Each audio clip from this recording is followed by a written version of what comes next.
Welcome to the Undisputed podcast. I'm your host, Jenny Taft. This podcast is the full show from today's episode of Undisputed from start to finish. They've got a busy slate, so skip Shannon, let's get to it.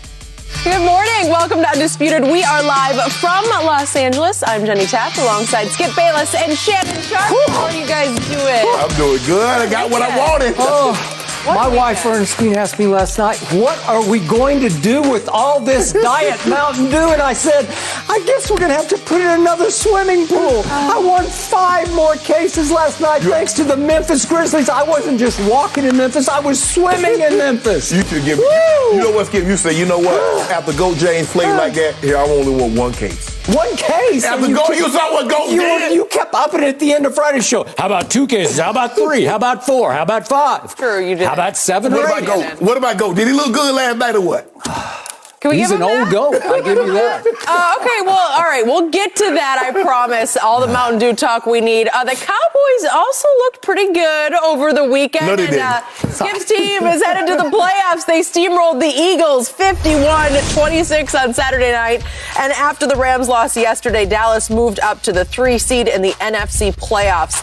And then the wild card round next Sunday, Dak Prescott and company will host the 49ers, who looked revitalized in their overtime win over LA yesterday and could be a scary matchup in the postseason. So, Shannon, you have been saying for a while now that the Cowboys will be one and done in the playoffs. Are you sticking by your prediction today? Huh? We'll throat slash him. Just throat slash him. It's fine. What? It's legal on this show.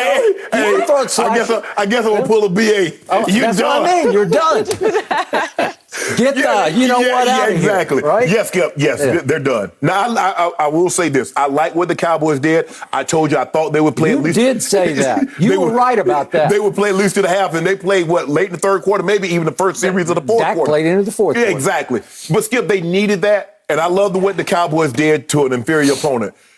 The Eagles rested 16 of their 22 starters. Basically, Kelsey played 1 snap, so basically they rested 17 of the 22 starters. They did. But this wasn't about the Eagles. Eagles did what they felt was in the best interest of them, getting ready for the playoffs, and I felt the Cowboys did what was in the best interest of the Cowboys for them to get ready to the playoffs. Skip, they needed timing. They needed rhythm. They needed Dak to go back, go through his drops, go through his progressions. They needed the receivers to do what they did. And what you do when you play an inferior opponent, you already should be better than them. And when they put their backups and their backups in, you punish them. They went and got 51 points. That's what you should do. But I told you the matchup, I said, go with it right now. I said, no, I was just waiting to see if a couple of pieces, a couple of things fell in the right place. Oh, so they did.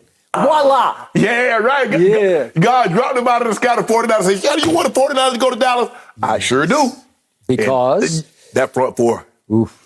They can get after you without sacrificing their back end. When you get Bosa and you get Armstead and you get Key and you get those guys that can pressure without having to sacrifice or bring pressure on the back end, you're going to be really good. And Skip, you know they can run the football. They're going to run the football against anybody. But you got to run the offense through Debo. Debo and Mitchell. I've never seen it. I don't care what anybody says. I've never seen anything like Debo Samuel, Skip, in all my years of play. A guy that can go get you 1,300 yards receiving the ball, and you line him up in the backfield, Skip, he can legitimately go rush for 100 yards if you gave him enough carries. He's as physical of a football player as that you'll find. Now, the key is Jimmy G. Are we going to see the Jimmy G that we saw yesterday, or are we going to see a guy that turns the ball over? Even though he still turned it over, Skip, he was big time. He was big time yesterday. Matthew Stafford didn't play well. I was more disappointed in the defense, the Rams defense, than Matthew Stafford, because you had a 17-point lead and Stafford gave you another lead with 2.5 minutes left in the ball game, and you let Jimmy G go down the field and tie it up, send it to overtime. But Skip, this is the type of team that can cause you problems because they can run the football. They're top 5 in rush offense the second half, averaging 140 yards the last 9 games. And like I said, that front four can go get after Dak Prescott. Now, Dak might do a better job than Stafford because he is more mobile. He might be able to elude some of that pressure, but they're going to get it. They sacked Stafford 5 times, hit him another 13 times. They will get after your guy. You're going home. Going home? We're already home. No. Hey, I'm like Joel Embiid. Go home. Like Joel Embiid say, go home. Now, I'm going to tell you what Fox Bet thinks of you. You got 12 wins. The other team got 10 wins. They're coming to see you. You're a 3-point favorite. So what did I tell you, Skip? Now, you get 3 points for the home field. So basically, Fox Bet said this is a push thing. This is basically a pick-em ball game. I'm picking the 49er. And I want 5 cases right now. I want you to try to wiggle out of it. I want 5. Wiggle out of it? I don't want you to wiggle out of it. I want 6 cases right here, right now. And it may go to 10 before this week is over. But I want to start the bidding at 6 cases right here, right now. 3 points? No. You didn't ask for any. You threw the cases on the table without asking for any points. No points. No points. No points. 6 cases. Done. Thank you. I have told you since Hard Knocks, since training camp, that something about my Dallas Cowboys this year is different. Different special, different swagger, different vibe, different defense, different because of Micah Parsons has changed the way we play football. He did not play on Saturday night at Philadelphia. He would have, but he's in COVID protocol. I assume he has COVID. And I'm just hoping against hope. I'm betting 6 cases that he's going to be okay next Sunday, late afternoon. Yeah. Okay? So I don't know how badly he got hit by COVID. A lot of people are getting hit pretty hard by it, but it doesn't seem to be as bad as it was the first go-around with the first variant. Correct. Okay. I still believe in my football team. And to your initial point, you were correct about Saturday night, and I was dead wrong about Saturday night. And Jerry Jones, I must say, for once in his life when it comes to making a football decision, was absolutely right. Because I was horrified by what I saw on my TV. I sat on my couch the whole Saturday night holding my breath that one of my guys wasn't going to go down in a what amounted to a camp scrimmage against the Eagles' backups for the most part. There were a bunch of practice squatters on that defense. But my point is that Jerry pushed for his starting quarterback, his franchise quarterback that he's paying $75 million this year to play. He wanted him to play the whole game, but he did play into the fourth quarter. Okay. So here's how scared I was on Saturday night. If I could first show you one play that happened to my man CeeDee Lamb, this is early in the second quarter. If we could see this, and it was one big catch of the night. This is 31 yards to CeeDee Lamb, my best receiver. And he gets smashed and crashed and pinballed. Tell me, Mr. Sharpe, you played this game a long time at a high level. Is this not dangerous and dangerous? Could that not have been concussion city? We've seen him miss a game with the concussion. I think he missed 2 games, actually, with the concussion.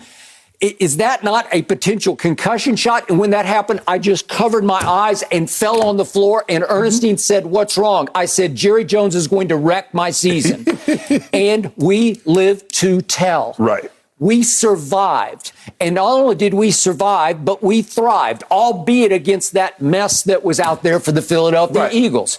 But my quarterback, obviously, I don't care what he says. I don't care what his coach says. He's been in a slump. We don't have enough show for me to detail for you just how much of a slump he's been in. But he rallied. Would you believe my quarterback had a QBR on Saturday night, despite the competition, of 99? 99, it was by far the best of the final weekend. Might have been one of the best of the year. It was one of the best of the year, and it vaulted him all the way up into the top 10. He finished 9th in QBR for the regular season. I will take that to my playoff bank. I have told you again and again that his QBRs in the 3 playoff games that he's played have been extraordinarily high. He has played at a high playoff level 3 times, and I trust that he's going to play at a higher one this time. So my point is, I'm going to boil down this game against that opponent for which I have high regard and big respect. It's still going to boil down to what every playoff game boils down to, which quarterback makes the play. That's it. It's as simple as that. And I believe my guy will make one more big play than Jimmy G can make with a busted thumb that he has. I don't know exactly what's wrong with it, but it's still plaguing him.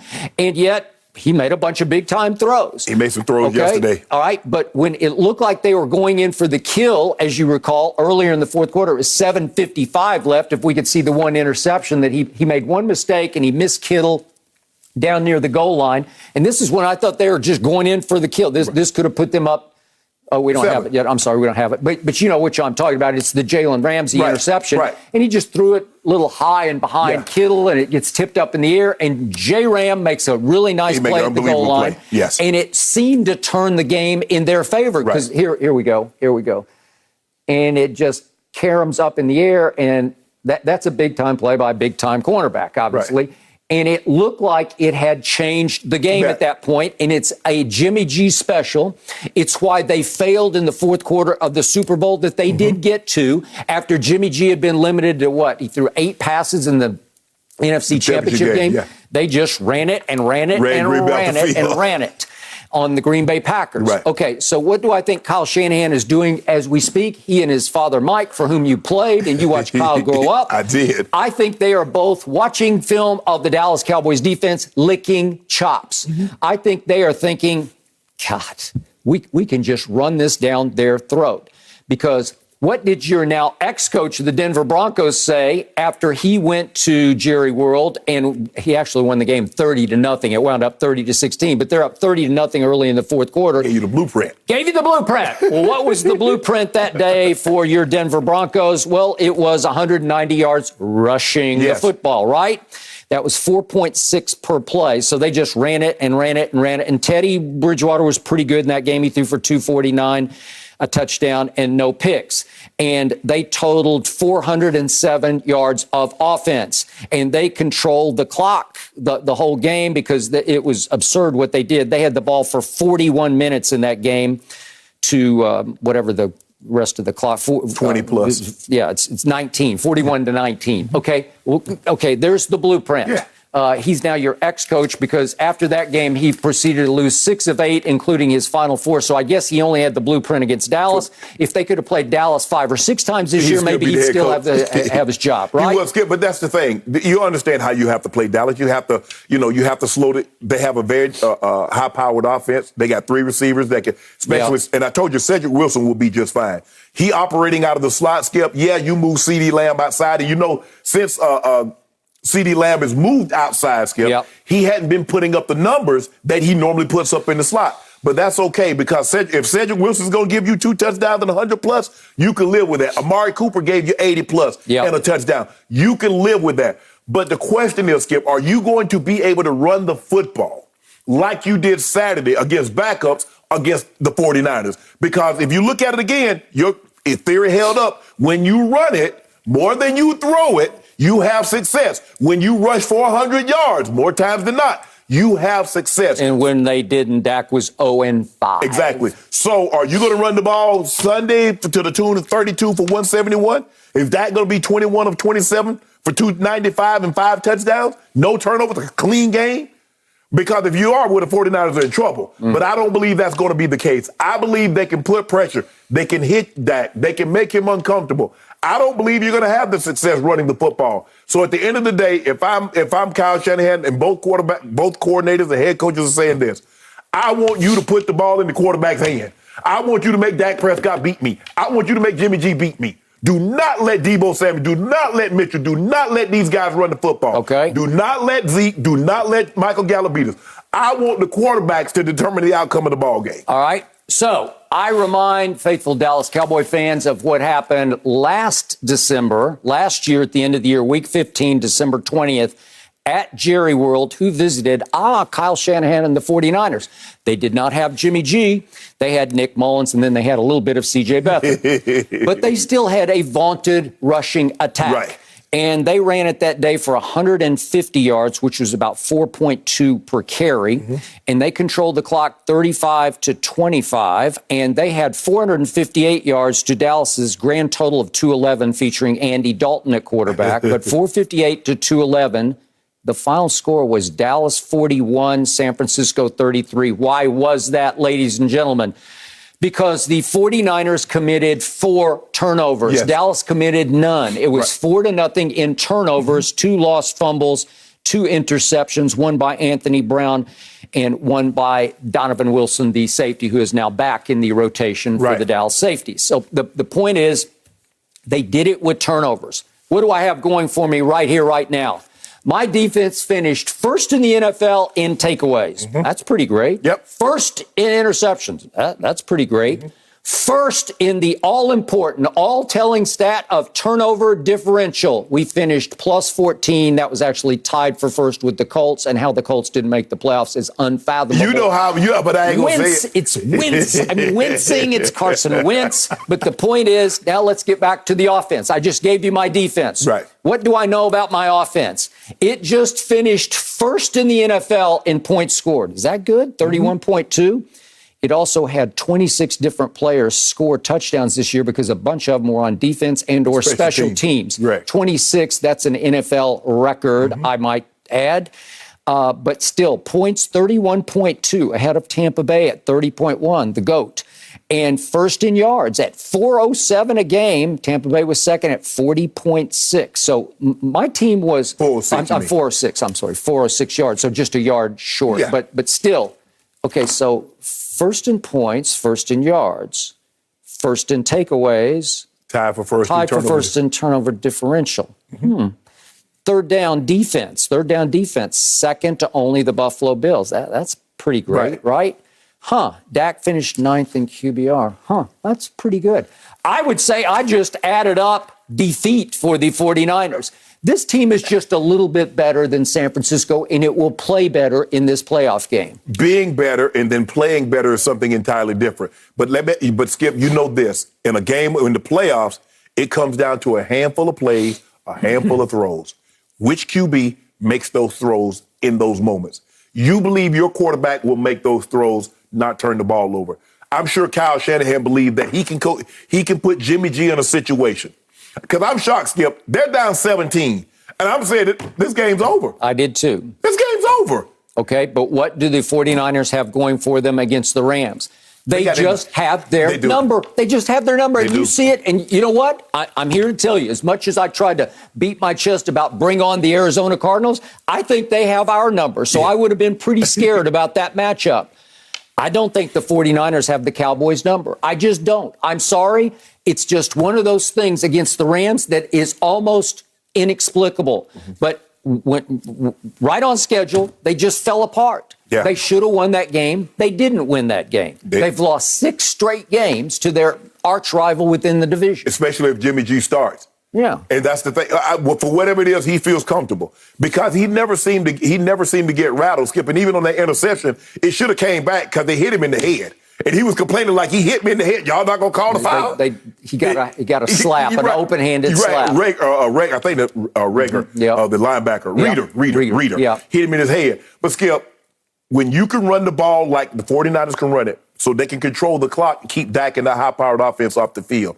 And when he comes on the field, if you can take your front four without having to sacrifice your back end by bringing secondary pressure, you'll be fine. Okay. That front four can get after that. Okay. And also, obviously, if you can come in and get 190 yards rushing, 150 yards rushing. They get 190 yards, you're losing, Skip. Okay, you're going to lose because you know who it's going to take out of the equation? 11 from heaven. Yeah. Because he's not the greatest run stopper. No. He rushes the quarterback. Right. He plays a little bit of pass defense. He disrupts all over the field. But if you just come right at him, he's still, as you would say, a little light in the back end and light in the back pocket. And that's not his forte yet. Well, that's what you're supposed to do. Guys that want to rush the quarterback, you want to jump off the ball. Okay, we're going to run the ball at you. And you'll run yourself. You'll take yourself out. And the crease that you create by trying to get to the quarterback will hit that crease and get some extra yards. This is going to be I guarantee you, of all the teams that the Cowboys could have faced, this was the one they would least pick to face. I don't know. I'd pick Arizona, but that's just me. No, you'd pick the Rams. You would pick Philly. You would pick. I believe you would pick Arizona because Dak said he wanted to see Arizona. No, I'm saying they're the ones that I would fear the most. You would fear the most. I think it's the 49ers, Skip, because they can run and their front four is as good. And it doesn't get talked about, Skip. I mean, I don't know what it is, but Bosa and Armstead are as good at the tandem at rushing the quarterback as we have. And you throw Key, they got some guys that can go get the quarterback now. Okay. So what happened in that fateful game last year in December? Guess who busted the game open to get them to 41 points at the end of the game, although CD ran a kickoff back on an onside kick. But guess who broke the game open? Tony Pollard. Mm-hmm. He's my secret weapon. He did not even go to Philadelphia because he's still nursing his torn plantar fascia. Mm-hmm. He looked okay in the game. He came back. So he ran for a 40-yard touchdown, and it was the deciding play of the game against the 49ers defense that was still pretty much intact. Right. Well, they didn't have Bosa last year. They didn't have Bosa. But he's a difference. That kid's a difference maker. Well, I got it. So I look at their Pro Bowlers. Debo, Kittle, difference makers. Trent Williams, the best left tackle in football. Juszczyk, best fullback in football. And then Nick Bosa. Okay, so I give you all that respect. But now I go back to Saturday night. I just needed my quarterback to get right. And even though you could argue it's fool's gold because the opposition is practice squad type, he probably gets a stiffer test in practice going against his own defense, right? Does. Okay. But if we could now see his 5 touchdown passes, which did set the Dallas Cowboy single season record of what it was, 37. 37. He got 37. Romo had 36. Yes. Okay, if we could see these in order, here's to Cedric. Guys running into each other. There's nobody home. Okay, and I think it was offensive pass interference on CD, and here's Cedric again.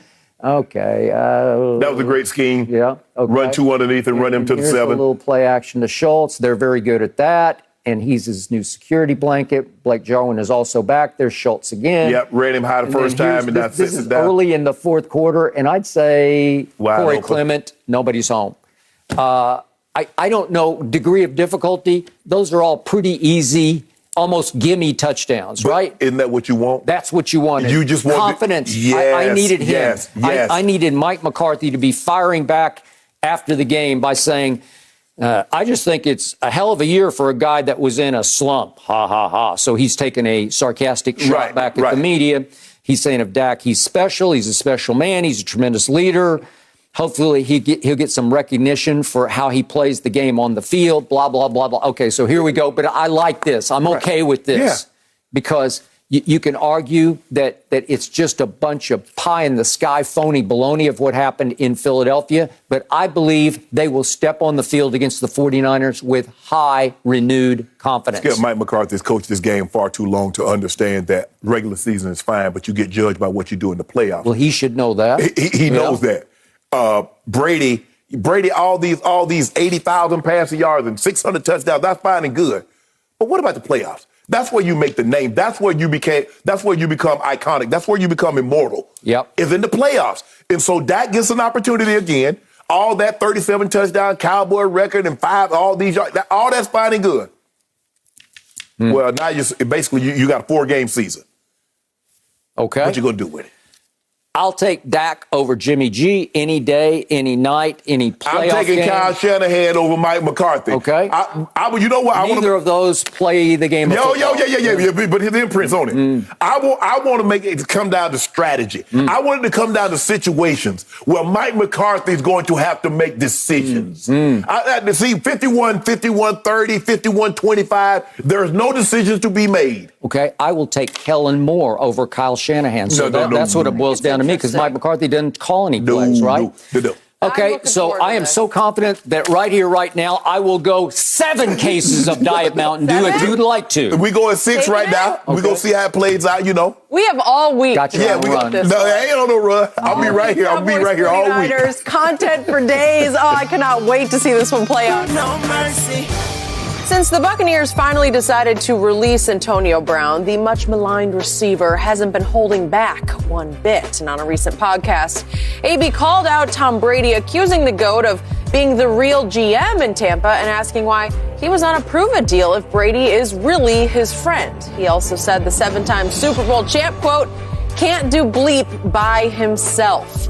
Shannon, your reaction to the latest from AB? I'm not surprised by this. This is what AB does. Anyone thinking that Tom Brady would be beyond the blast radius of AB once he got upset was fooling themselves. Because I don't feel bad for the Bucs. I don't feel bad for Tom Brady because this was the ramifications of your decision. Everybody got used in this situation.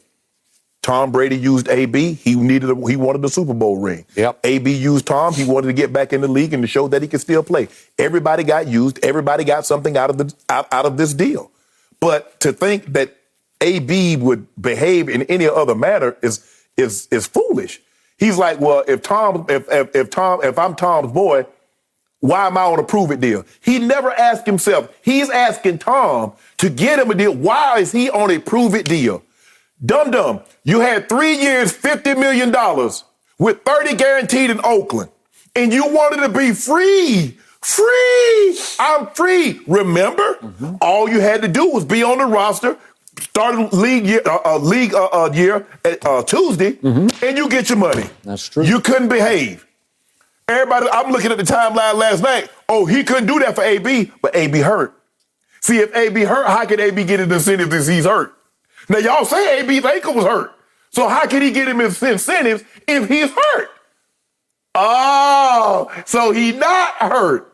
Skip, do you realize AB had a whole half in another game if he wasn't hurt? To get those incentives. Gronk didn't get that on against the Jets. Gronk never said a word. Gronk had 2 games. He caught 2 catches. Gronk didn't say a word. Gronk kept his mouth shut, kept trolling away. Tom Brady stayed in the game till Gronk got his money. Well, he defied Aaron. Aaron said, "You're out." And he said, "No, I'm not out." Yeah. He grabbed his helmet and said, "I'm going in." And he went in for one play. To throw Gronk. And I think it was the play he called to Gronk in the, I'm going to throw you a quick out, right? So you can get your last catch. He did, hold on. But when he did that for AB last year, nobody said a word. No. Everybody hope AB got his money, AB got his money. But how do you think he got his money? First of all, how do you think he get a team? AB, you said it. You didn't talk to Arians. You didn't talk to Light. Your agent called Tom Brady and Don Yee. They got you on the team. You're not thankful for that. You're thankful that the guy that got you the job didn't give you the money that a guy that had no blemishes on his resume was making. So I get you a job. I'm supposed to put you, you're supposed to be making top salary now. You do realize Gronk got traded for it. So when you trade for somebody, you pick the contract up. So Gronk had $10 million on his contract. They probably reworked some of it so it could be tied to incentives. But okay, Gronk has no history off the field, on the field, anything. Yeah, he's goofy. Yeah, he chugs beers and he has a stick that serves him well. But Gronk doesn't, for all indications, I haven't heard anything about Gronk. I know damn well he wasn't missing no meetings in Tampa. Now, I don't know in New England. I don't know what's going on in Tampa, Skip, but ain't nobody missing no meetings, missing no practice, misbehaving in New England. AB, your resume is checkered, bruh. You see what happened in Pittsburgh? You see what happened in Oakland? You see what happened in New England? And now this. So, Skip, I'm not surprised. I don't think anybody's surprised. This is the way AB behaves. AB is the child, Skip. You giving him cookies, you giving him ice cream, you giving him candy. The moment you said you can't have one of those 3 things, he throws a tantrum. The moment AB can't get his way, this is what he does. Okay, I hear everything, Mr. Sharpe, you just said. And yet, I'm trying with all my might to hang in with AB because you have said, I still believe he'll get a shot next year. And I don't want anybody to lose their job completely. I'm not wishing that upon anybody, lose his career completely. But he's making it harder and harder on me. Obviously, I'm a Brady guy.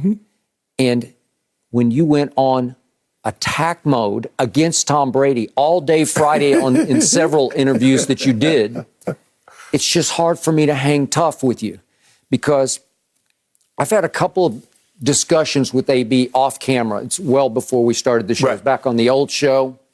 We had him on first time when he was nothing but a rookie. There was no AB going on. He was just Antonio Brown. Correct.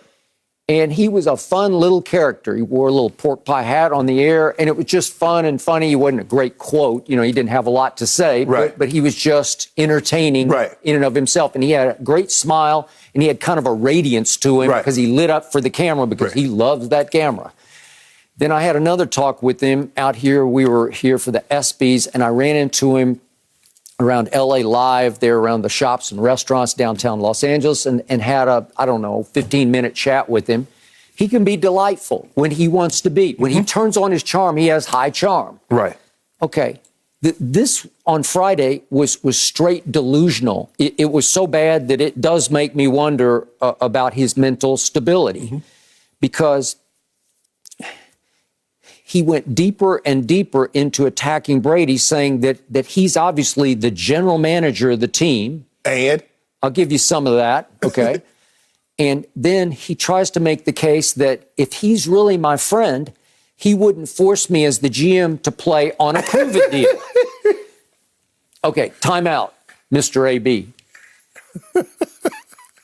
You weren't under contract to Tampa Bay last year in the offseason, you were free, right? Yes. Free as a bird. Yes. You could go anywhere. Right. Well, guess what?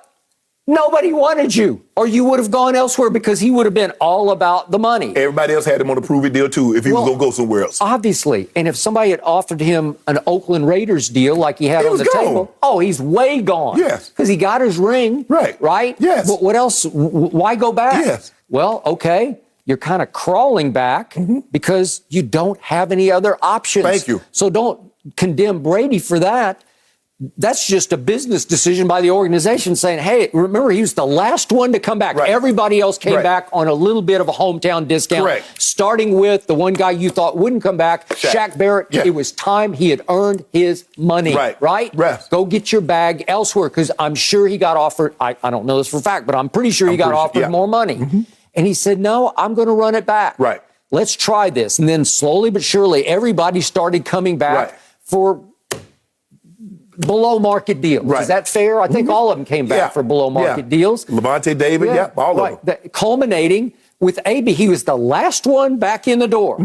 It's because he waited until the bitter end and there's nothing out there. Nothing. So don't condemn Tom Brady, the GOAT of your sport, the guy who was your angel, your biggest defender, the one who gave you your 7th, 8th, and 9th chances in this league. Don't condemn him for a prove-it deal. And by the way, to your point about Gronk, he's going to get AB whatever the incentives are. I promise you, he would have gotten them for AB. Whatever he could have had gotten. a half and a game. Yes. Against Carolina at home, he was going to get. And what did AB done against Carolina? 15 targets, 10 catches for 101. Right. You don't think he would have gotten him his whatever was left on the incentives? Skip, but the thing is that AB never sat down and said, you know what? What have I done to put myself in this situation?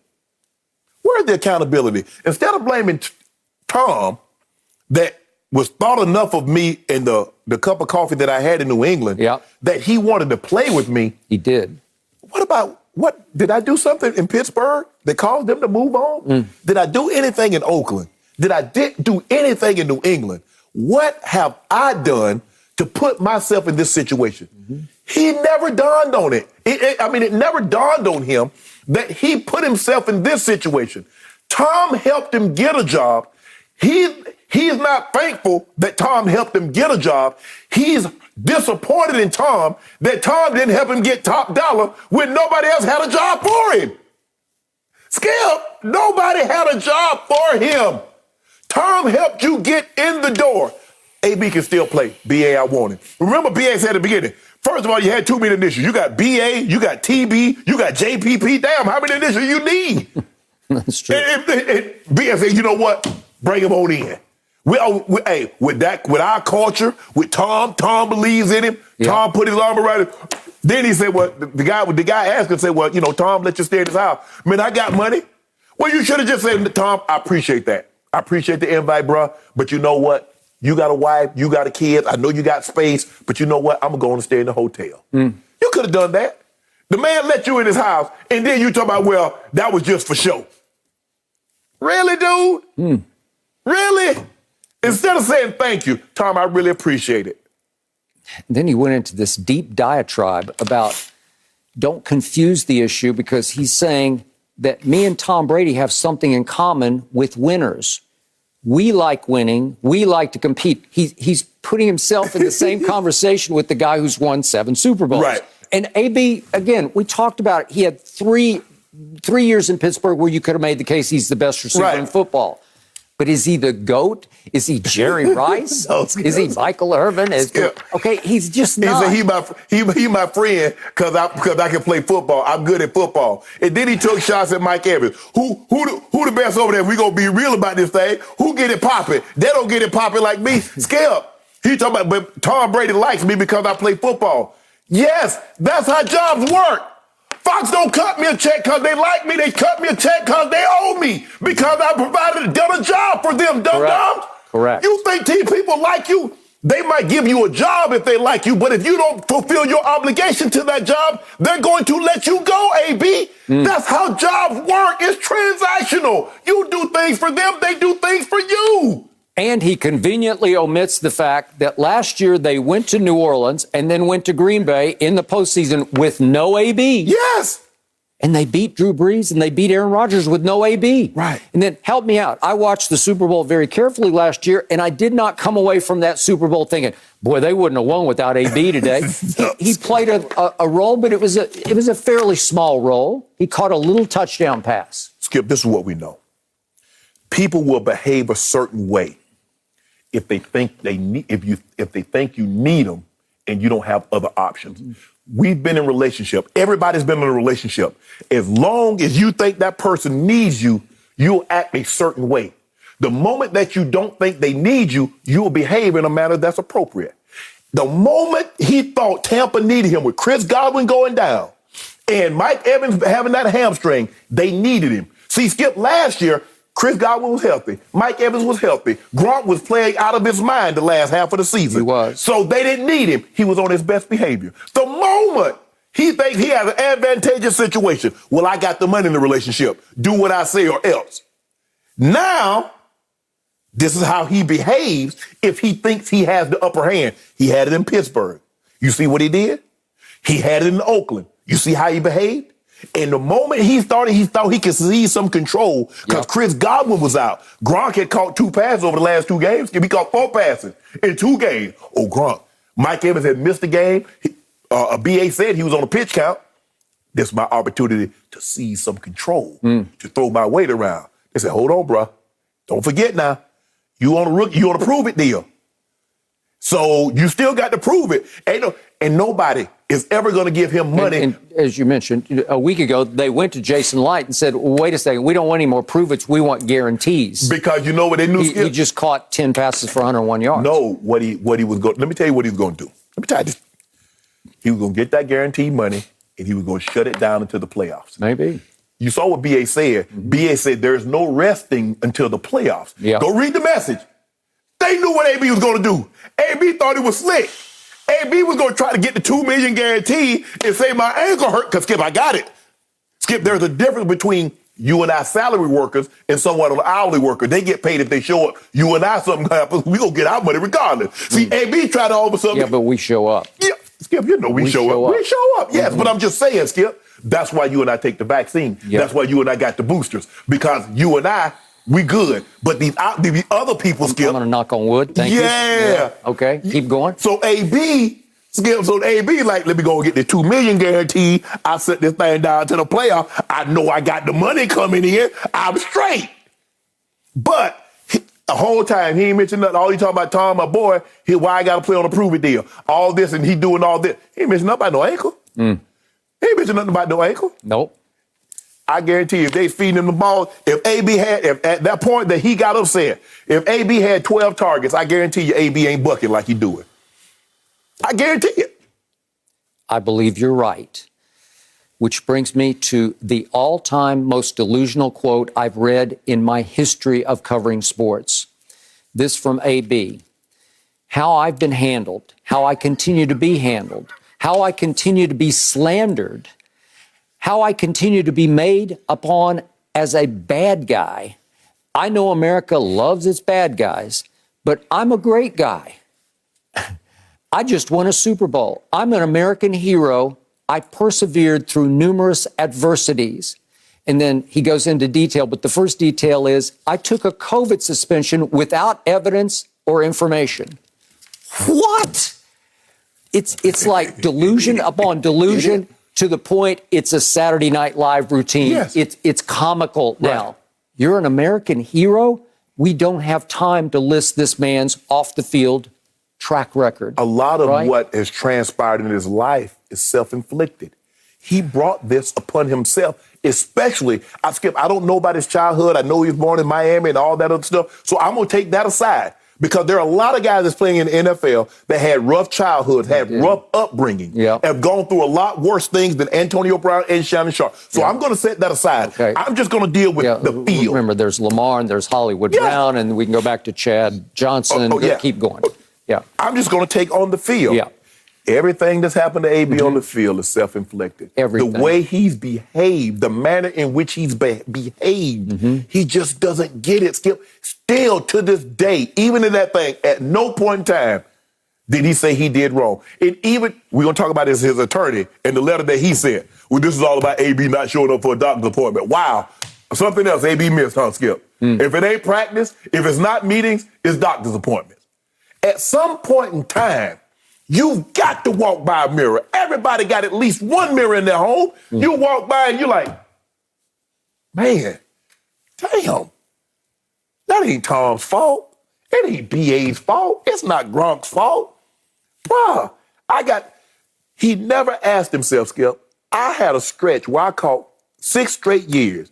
I was at least 114 catches, 1,500 yards, 11 touchdowns, and I'm on a prove-it deal. I'm on a prove-it deal with those kinds of numbers, Skip. What does that tell you, AB? Who else? You think Devontae Adams, they're going to get Devontae Adams a prove-it deal, Skip? You think with Justin Jefferson and the kid in Cincinnati, Jamar Chase, you think they're going to be on prove-it deals? Why? No, sir. That's all you got to do is just ask yourself. They proved it. Can't give you no money and know how you going to behave. I hark back to this one quote. I'm an American hero. Sexual assault allegations, felony assault charge, throwing furniture off the 16th floor balcony, nearly hitting a kid at the swimming pool. And then he says, I took a COVID suspension without evidence. You were definitely caught with a fake vaccination card. Appeal it. It's a felony offense. Skip, that's the thing. Even in the CBA, Skip, you have a right to appeal it. Yep. No matter if the suspension, be a fine with equipment, my knee pads, my shirt was out. Skip, you can appeal anything. Why did you appeal it? Bruh, I just wish that one time he would just say, you know what, I messed this up. I just wish one time somebody that was close to him would pull him aside and say, bruh, but everybody around AB is still telling AB what he wants to hear. When was the last time a person told AB what he needed to know and not what he wanted to hear? I guarantee you, everybody that tells him what he needs to know, he ain't answering their calls. That is true. They ain't around no more. So his final quote on Friday was, it's been 4 years since I've been able to be in this situation where I could be in good health and on a good team that really has my back. He's saying that not since Pittsburgh have I had it right. Right. Well, Brady saved him and saved him and saved him, but he had the Raiders, right? He had it in Pittsburgh, and what did he do with it? He had a team that had his back. He had a head coach that everything that he did, he fought for him tooth and nail with the owner. We need AB. Hey, I get it right. Tooth and nail in Pittsburgh. He had somebody that had his back. Until that final fateful Sunday, he sent him home. I'm done with it. Sent him home. I'm done. So he had that in Pittsburgh, a team that had his back. He was healthy. And what did he do with it? Well, I assume you still think somebody's going to give him a shot next year. Because you saw the numbers he put up. You saw what he did against opening day. You saw what he did against the Rams. Against the Dolphins. You saw what he did against Carolina. Yeah, I just don't know. It's so bad. It's so many red flags that I think he might have just red flagged his way right out of the league. Skip, you can talk. Skip, somebody gonna say, you know what? I believe AB. I believe they did that. You gonna talk, Skip? You can talk yourself into anything. You can talk yourself into it, but then at the same time, we haven't learned anything, and he doesn't think he's done anything wrong. Exactly. And we're back having this conversation in a couple weeks or next year. I don't know. That's the latest with AB right now. I want to get back to the action on the field, despite losing to the Lions yesterday. The Packers still do have the best odds to win Super Bowl 56, according to Fox Bet Sportsbook. Green Bay will have home field advantage throughout the NFC playoffs, while Tennessee secured the top seed on the AFC side yesterday. So, Shannon, after this past weekend, who are your Super Bowl teams? And tell me today, who wins it all? Skip, I can honestly say I can't recall that I've seen a team seen both sides where the teams are so flawed, be it pass rush, be it rush defense, Skip, be it offense, whatever the case may be. All of these teams are greatly flawed. But right now, I got to pick. And right now, I'm going to take the Titans on the AFC. Skip, they have the most impressive resume. They've beaten the Bills, the Chiefs, the Rams, and the 49ers all in the playoffs, and they beat the Colts twice, which also kept them from getting into the playoffs. Yep. Obviously, everybody had some terrible losses. You're like, damn, how'd y'all lose to the Jets? How did y'all lose to this? How'd you get blown out by 40 points to Arizona? And then I'm going to take the Packers. I've seen some things over the last couple of weeks that caused me concern with the Packers, and that's their inability to stop the run. The question is there someone that's in the playoffs? The 49ers could give them fits. Remember, Skip, it took Aaron Rodgers heroic to, I think it was a Monday night or Sunday night game in order for them to get a Mason Crosby walk-off field goal. They did. He kept throwing to Devontae when I'd say, well, just cover him. Just double Devontae right. and make him go elsewhere with the football. So, Skip, for me, I'm going to say Packers over the Titans. They get Derrick Henry back. He gets another week to rest. Yeah. They said he was on the practice field this week. He wasn't active for the game. He gets another week to rest. Skip, I've seen things the whole year that caused me concern. I'm not convinced of the Chiefs' defense. Pittsburgh, like I said, there's just too many things. I don't feel comfortable with this, but looking at who they played their best. These two teams played their best. I'm going to go with the Packers over the Titans. Packers and the Titans. Okay. But you got Packers winning it all. Yes, I do. Okay. I am here to remind you your preseason picks were Tampa and Kansas City. Kansas City, yeah. Okay, so you're off Kansas City, even though Fox Bet has them second favorite to Green Bay. Yeah. So you could have your preseason favorite back, and you don't love them. They make too many mistakes. They make too many mistakes. Okay, you're down on them both offensively and defensively. I think offensively they're fine. I mean they're gonna be fine. I think offensively they're fine, but Skip, defensively, you can't play like that to the Broncos. You're a tight end blown assignment away from losing that game. Mm-hmm. Tight end blows an assignment. Melvin Ingram shoots the backfield, blows the play up. Nick Bolton picks the ball up, and he's off to the races. You're that away from losing the game. Skip, they make too many penalties. Remember the game against Cincinnati? They got 3 penalties, PI, pass interferences, or holding on the last drive to keep drives alive. You can't win like that in the playoffs. Okay, so you have driven a number of bandwagons through the AFC chase this year. Mm-hmm. You've liked New England for a while. You liked Buffalo for a while. Not for the championship, though. Okay, all right. But I did think New England. Okay. I picked them 10-7. I thought they'd go 10-7. I think they went 10-7. They did, and I also said 10-7. Yeah. And they did, and yet they lost yesterday, and they didn't look very good. The young quarterback is starting to look like a young quarterback. Yeah, he's making mistakes that a young quarterback makes. Okay, so now they have to go back to Buffalo, where I thought they should have lost in that 50-mile-an-hour wind game, the windstorm game. Right. And I believe Buffalo will take them right out, as they should have the first time around in Buffalo. Okay. I am also ready to proclaim Titans go to Super Bowl. But I've been telling you that for a couple of weeks now because Coach Vrabel is the coach of the year. Absolutely. He should be. It's like hands down, game over, case closed. Yes. Because he is Belichickian, because he played for Belichick, and yet he's got a lot more heart and soul to him than Belichick does, because he was a player, and I think he relates to players. But he's the only one that didn't coach under Belichick. That is correct. He actually played for Belichick. He played, but didn't coach. Right. He has his own identity and how he does things. And I guarantee you, Skip, he ain't up there trying to be Coach Belichick. He is not. That team is extremely physical on both sides of the ball. Yeah. And if Derrick Henry is 90% of Derrick Henry, that Deontay Foreman, he looks like a sort of poor man's Derrick Henry. Yeah, he does. He can bash and crash. Right.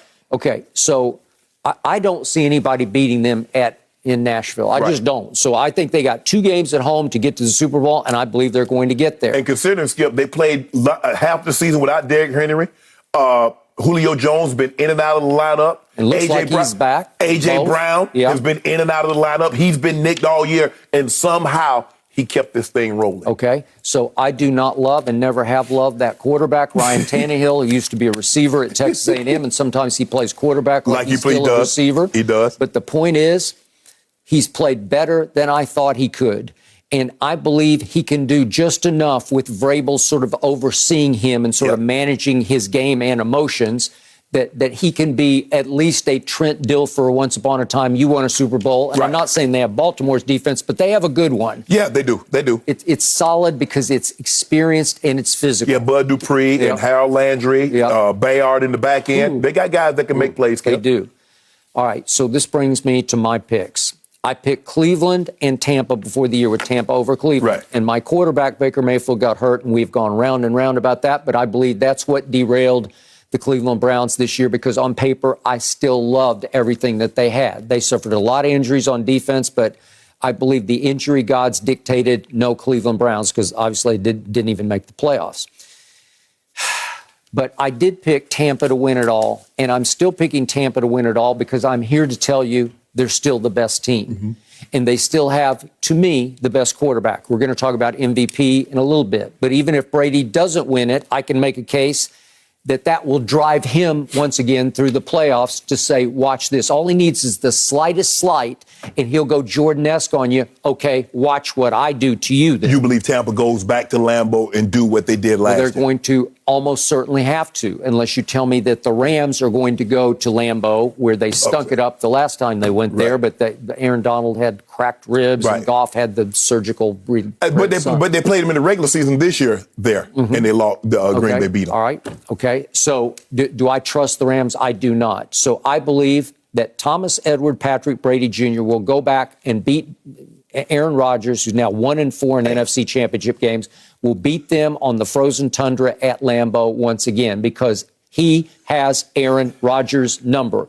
He beat him twice last year, one in Tampa, one up there in the playoffs when it counted. Happening. It's going to happen again. You saw Bakhtiari was back. He only played 21 snaps, but then he he looked got good. Nicked again, He looked good. He looked good. He looked good. So he going to neutralize one side. Is he? Yeah. Look good. I like what I saw. Remember, the last 3 or 4 games, there's been no Shaq Barrett, there's been no JPP, but they say both are on schedule, on course to be back for the playoffs. Levante David on schedule to be back. Fournette on schedule to be back. They didn't play Vita Vea yesterday. I still say they are number one against the run defense, and that it will be shored up and buckled down when they get all their studs back. Well, it'll be interesting if Jair Alexander, he's supposed to be, he had that shoulder injury. He's been out the lion's share of the season. He could come back. It's going to be interesting if Zadarius Smith, if he's back.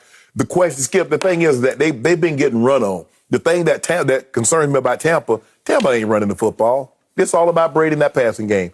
And you got to clock, Skip. I thought playoff Lenny was running it last year pretty well. I don't know if he's supposed to be back, and Gio Bernard's supposed to be back. I'm clogging the middle. I'm making Brady throw the ball outside the numbers. If you look at him yesterday, I don't know what defense that you're running that allows Gronk to run up the seams unchecked. Guys, I mean, that's where he wants to go to, Skip. He wants the ball inside the numbers. He wants quick, easy throws because he wants to get the ball out of his hands. I don't blame him. I'm 44. I wouldn't be trying to take no NFL licks either. So I don't have a problem with that. But you have to understand how you need to attack him. But you can't give him a steady diet. The Panthers yesterday, Skip, they lined up in that double A gap, and all of a sudden they bailing out of there, but they leave him vacant. You can't do that with him. You got to give him a different look. Go cover 2, go single high, go quarters coverage. Everybody, you just can't give him a steady diet of anything because he'll build up a tolerance for it and he'll pick you apart. Okay. And that's what he started to do with Carolina. Okay, I'm going to remind you, Brady was pretty spectacular yesterday against a Carolina defense, and I know you're going to scoff at this, but they came in statistically rated second in the NFL. It's in yards allowed. And Brady threw a party yesterday. And I think it was a lot about Antonio Brown. And I told you last week that I believe that AB's meltdown and his attack on Brady and Arians will reunite this team, re-energize this team, and reignite this team for a playoff run. I think it will be a lot that they'll be playing to spite him, to show him you're not needed here. So I think that was actually the best thing that could happen, even though it's cut off your nose to spite your face because you don't have him.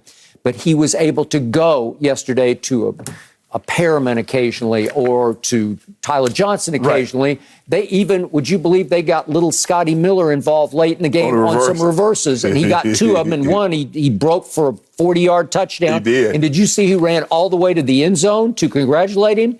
That number 12 guy did, because I saw him walk briskly. Huh? He walked briskly. No, he ran all the way to the end zone because he was there almost as. And by the way, Scotty Miller's been hurt all year. He runs 4.3, so he can fly. So he might have his secret weapon back that can help sort of get them through the night without AB, because Scotty Miller can do a little bit of that. He's one guy who can get behind the defense.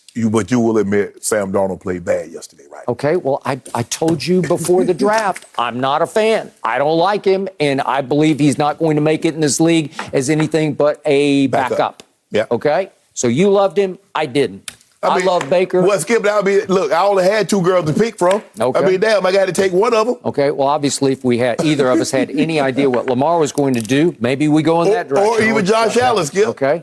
Not sure I'm sold on either one of those guys either, but we're about to find out on Josh Allen. But Josh Allen is better than the 2 aforementioned guys. I'm not sure about I'm 100% sure of that. Yes, I feel very comfortable in saying. Okay. I feel comfortable with that. So I believe if Tampa gets reasonably back, if it gets 90% back to full strength and full health, this is a football team here with the best playoff performer, because Aaron comes up small in the biggest games. I'm sorry, I'll take Brady. I can't fight you on that. I can't fight you on that. What's happened in the playoffs? But it's a quarterback league, and the quarterback's going to have to make those plays, make those throws, and I just believe it's Aaron times this year. Do you? Yep. After all those disasters? Yep. Huh. I don't trust Aaron Rodgers in championship games, so I will take the GOAT. I'm sorry, Fox, that we picked Packers. We got Tampa and Titans, and I got Packers and Titans. Hopefully he can be the Rams or somebody. Who else can be? Maybe the Cowboys. Hey, who knows? Cowboys can't make it because I won't be able to stomach you. You said one and done, I thought, earlier in the day. They are. That's why I don't want to know. But even if it were, if he was like tolerable, you'd be insufferable. That's what you are. You are insufferable if the Cowboys win. I thought I was insufferable, period. You are, but you become even more it's insufferable. It's a different level, Skip. It is a different level. Can you imagine the Cowboys and Tampa playing in the championship game? I don't know what I'm going to do. Sometimes I don't know what's better. I got cake and candy also. I just got... Maybe what goes around would come all the way back around. Maybe. Opening Thursday night would become closing Sunday, right? Well, you remember Dak told Tom he was going to see him. I see you. Let's just let the Cowboys get through this next one first, and then we'll go there. No mercy. So the Lakers headed into last night's game with the Grizzlies full of confidence after winning 4 games in a row. However, LA's streak was snapped despite LeBron's 35-point performance, as Russell Westbrook only pitched in 6 points, guys, in a 127-119 loss to Ja Morant and company. So, Shannon, on Friday, you bet LA would win this game. You gave Skip 1.5 points. What happened? Nobody showed up with LeBron. Skip, I don't really know what else LeBron can do, Skip. 35 points on 14 and 19 shooting, 74%. He was perfect from the free throw line, shot 75% from the 3. The rest of the starters scored 22 points, 8 of 39, 21% from the floor. And plus, they can't play defense. They can't guard anybody, Skip. It's simple as that. And when they run into quality teams that have winning record, the Memphises and the Nets and the Bucks, the Bulls, things of that nature, Skip, they lose. They're not a good team. The thing is that, look, when they put LeBron at the 5, yes, it gives them spacing. Yes, it gives them better scoring opportunities. But it gives them, the other team, unfettered access to the basket because there's no one to deter you from coming in said point. What, they give up 64 points in the paint last night? You're not winning like that, Skip. Look, I wish that I could give you, say, there's a magic pill, like there's a magic potion, there's a magic person out there. Skip, there's not. They're not a good team right now. LeBron is back in his Cleveland days, Skip, in this first time around in Cleveland. Because the second time around, he did have Kyrie, he did have Kevin Love. But he's Cleveland first time around. That's what this roster is. First time around. First time around. Yeah, not Kyrie and Kevin Love. No. Yeah. The second time when he had Kevin Love, he had Kyrie. He had some nice pieces. Weren't great, but Kevin Love and Kyrie, you could win. Hell, he'd give a half his salary to have a Kyrie or a Kevin Love currently. Skip, they're not any good, Skip. They're 3-10 with the 10 best records. They can't defend. It's as simple as that, Skip. You get to the guys, get to the basket. When you come to help, they kick because nobody can stay in front of no one, and they get wide open threes. Skip, they gave up between the second and third quarter. They gave up 80 points. With about 7 minutes left in the fourth quarter, they were shooting 60% from the floor. Yep. At one point, they were shooting 46% from the three. Yep. Skip, you're not beating nobody with somebody shooting 60% from the floor and 46% from the three. I don't care what you're, unless you're shooting 70% from the floor and 50% from the three. But other than that, Skip, I'm looking at LeBron last night. I'm just shaking my head. I'm like, I don't know how he's doing what he's doing at his age, Skip. But ain't nobody else come to play last night. Okay, so we did make a bet at the end of Friday's show, and you were feeling much better about your Lakers because they had won 4 in a row, and LeBron was playing at a MVP clip at that point, and he continued to play at that clip last night. So I accepted your offer, and then what do I find out on Saturday? Well, obviously I knew Memphis was going to have to play back-to-back at, what's it called now, the Crypt? Yep. It's the Crypt. Against the Clippers first. And what happens? Well, the one reason I accepted your bet was that Dillon Brooks had not been able to play in 2 of the first 3 games against the Lakers because this was the 4th meeting and the final meeting for the regular season. Right. Okay, so what happens to Dillon Brooks 7 minutes into the Clippers game? He badly turned his ankle stepping on a foot. It went all the way over, and it looked bad, and now they're saying 3 to 5 weeks he's gone. Right. Then COVID strikes, and all of a sudden, their big man, Steven Adams, for whom I have some respect and regard. Oh, yeah. He makes them a better, different kind of basketball team. He goes COVID.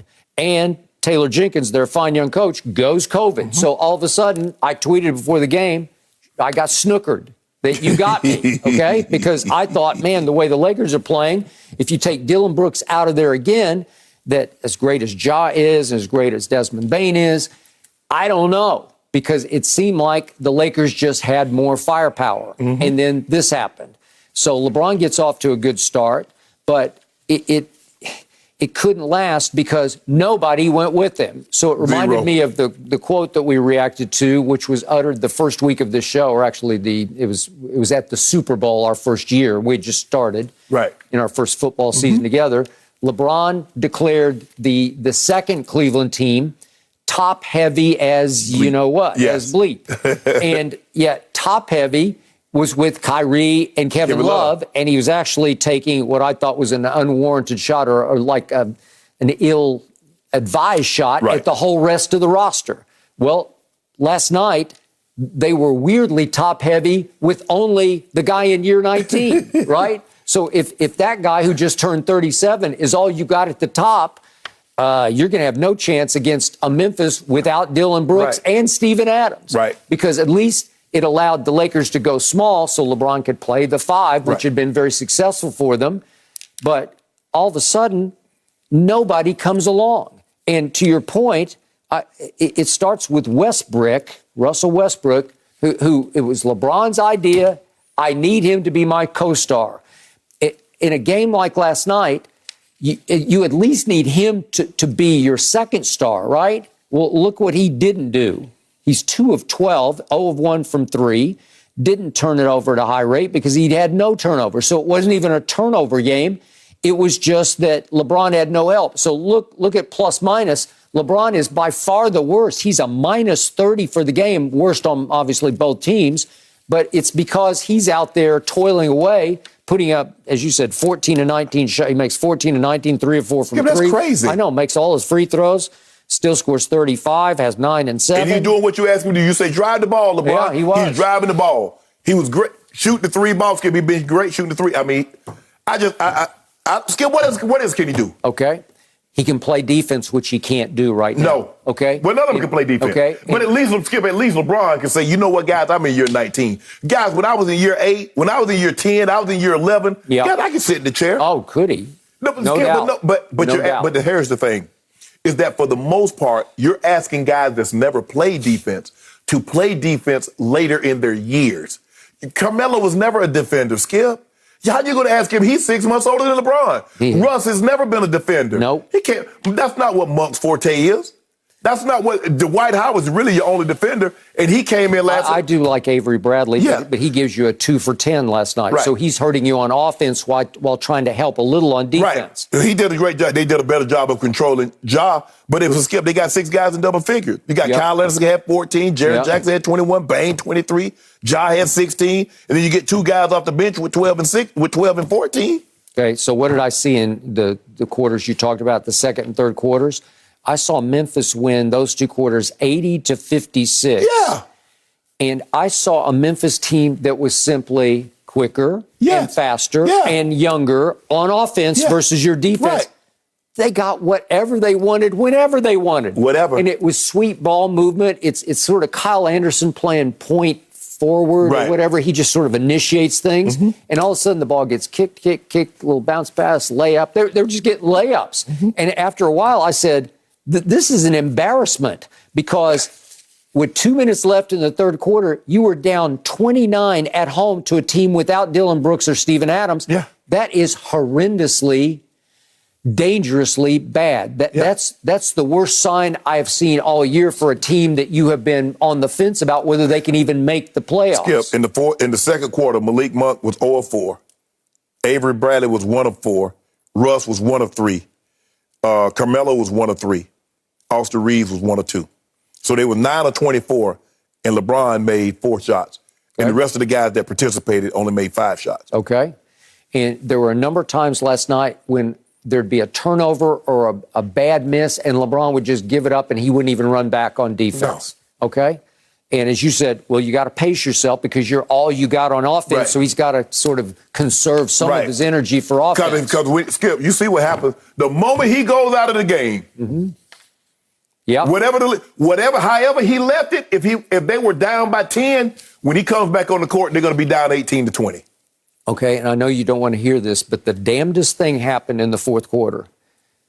Your Lakers, minus LeBron, went on one of the incredible runs I've ever witnessed. And I started to get a little bit nervous because they cut it from 29 all the way down to 7 with 1:16 left, which is still doable. And guess what it forced the interim coach of the Memphis Grizzlies? He had to put all the starters back in. They'd been sitting for the whole fourth quarter, which is a little dangerous because something can pull, obviously. But Ja and company, they all came back in. And Ja actually got a questionable foul call from Bazemore that sent him to the line, and he made 1 free throw, and that was actually all they just needed to break the ice because they just couldn't score. Right. And you know who was leading them? All of a sudden, it's Wayne Ellington and Austin Reeves. They're just going crazy on Memphis's backups. Well, Skip, look, you're going to tell me Wayne Ellington going to shoot like that? I say put him in the lineup. Okay.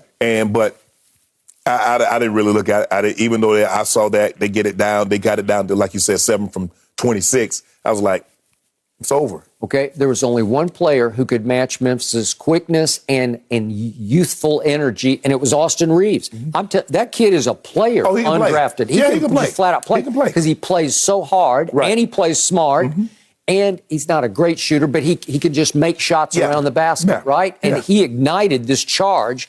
And I thought if they were going to pull off this charge, it was going to be the greatest comeback in NBA history. But they fell short. Well, they can't play defense. They can't make shots when they need to. Russ was 6 of 26 over the weekend.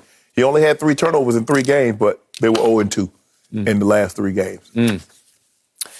It's going to be a long year for you. I've told you that.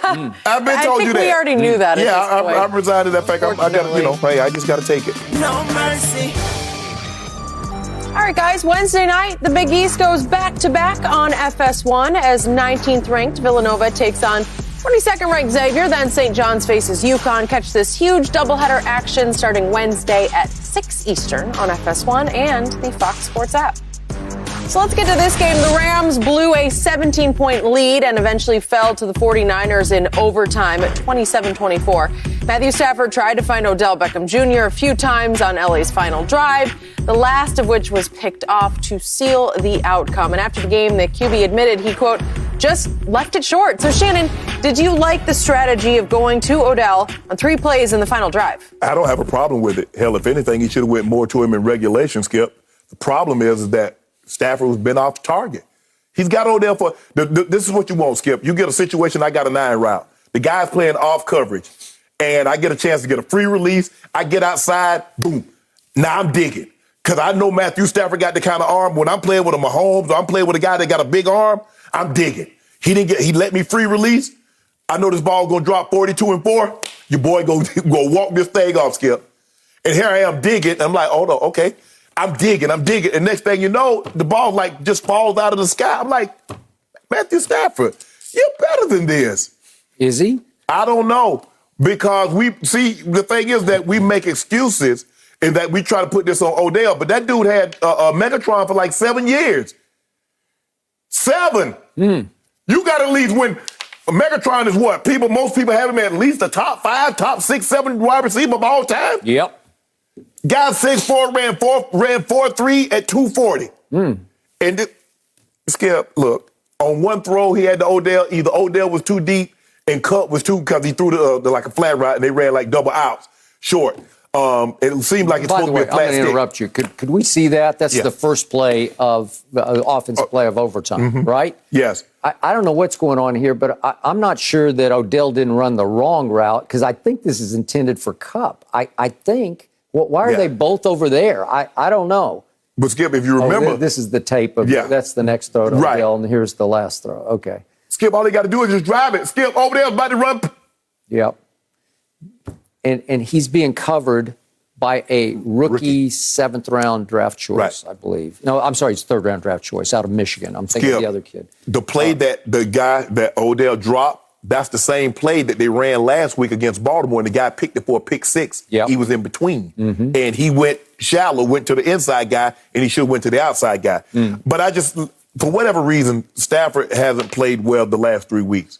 But Skip, if I had to place the blame, really, on this game, I'm going to put it on the defense.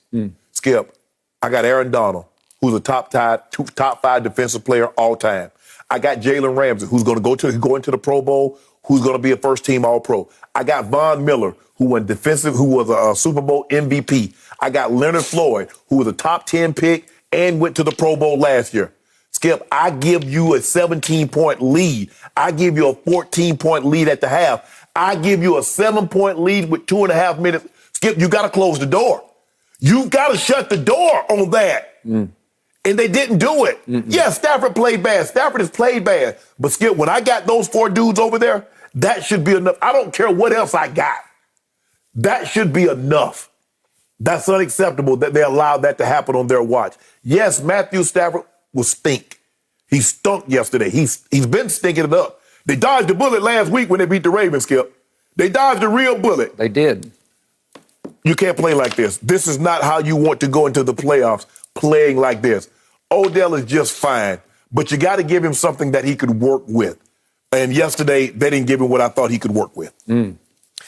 So, Shannon Sharpe. Yep. If you recall, I first guessed this on Matt Stafford. I said he's not that guy. And slowly but surely, he is revealing himself to be not that guy, because he was never that guy, even when he had some weaponry around him, including that guy that you did talk about in Detroit. It never seemed to click and take off, right? Nope. And he has never won a playoff game, and now he's on one of the biggest stages in the sport, and he's starting to unravel right on time, right? Yep. Right on cue. So what have we seen with Matt Stafford? Well, dare I say it's a little bit of the Baker Mayfield effect. Here's what happened. First 9 games, Matt Stafford had a QBR through 9 games of 69. That led the NFL, and he was on track to finish number 1 in QBR. Right. Odell joins. Odell has huge presence. He has nuclear social media presence, and on the field, you're always aware that he's there because he has had superstar stretches early in his career, albeit all in New York. And all of a sudden, right on cue, you lost Robert Woods, who was a trusted receiver of yours. And all of a sudden, he's gone. As Odell literally comes in the door, you acquire him, and then Robert Woods is gone? Because Robert Woods is really good. Yes. I believe that right here, right now, Robert Woods is a little better than Odell. Yeah. All things considered. And all things Skip, plus he's familiar with this offense, And the way they like to run the offense is between the numbers. If you look at a lot of their things, Skip, it's between the numbers. The deep over, Cup, between the numbers. Van Jefferson, between the numbers. And Robert Woods made a living. Plus, Skip, he was kind of like a Deebo Samuel. Mm-hmm. You could toss it to him, you could hand it to him, and he gets some yards in that aspect. Okay. Since Odell joined, the QBR that was 69 through the first 9 games for Matt Stafford has plummeted to a 54 over the last 8. Not terrible, but a significant drop. Significant drop. Odell, in his 8 regular season games with the Rams, quite a few. It's a pretty good half-season body of work.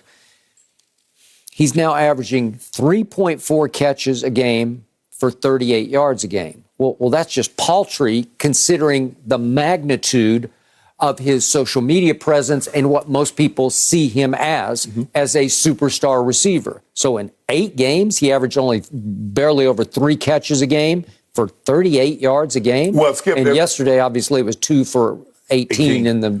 I think the thing is, when you bring a guy in, it's going to take him some time. It's going to take him about a month just to get up to speed on the offense. So you're probably tagging everything. You're calling a play and says, Odell run a hook. Odell run an out, Odell run an over, until he starts to hear the terminology and you don't have to tag, and it's just second nature. So it's going to take him a while to get up to speed to what you're doing offensively.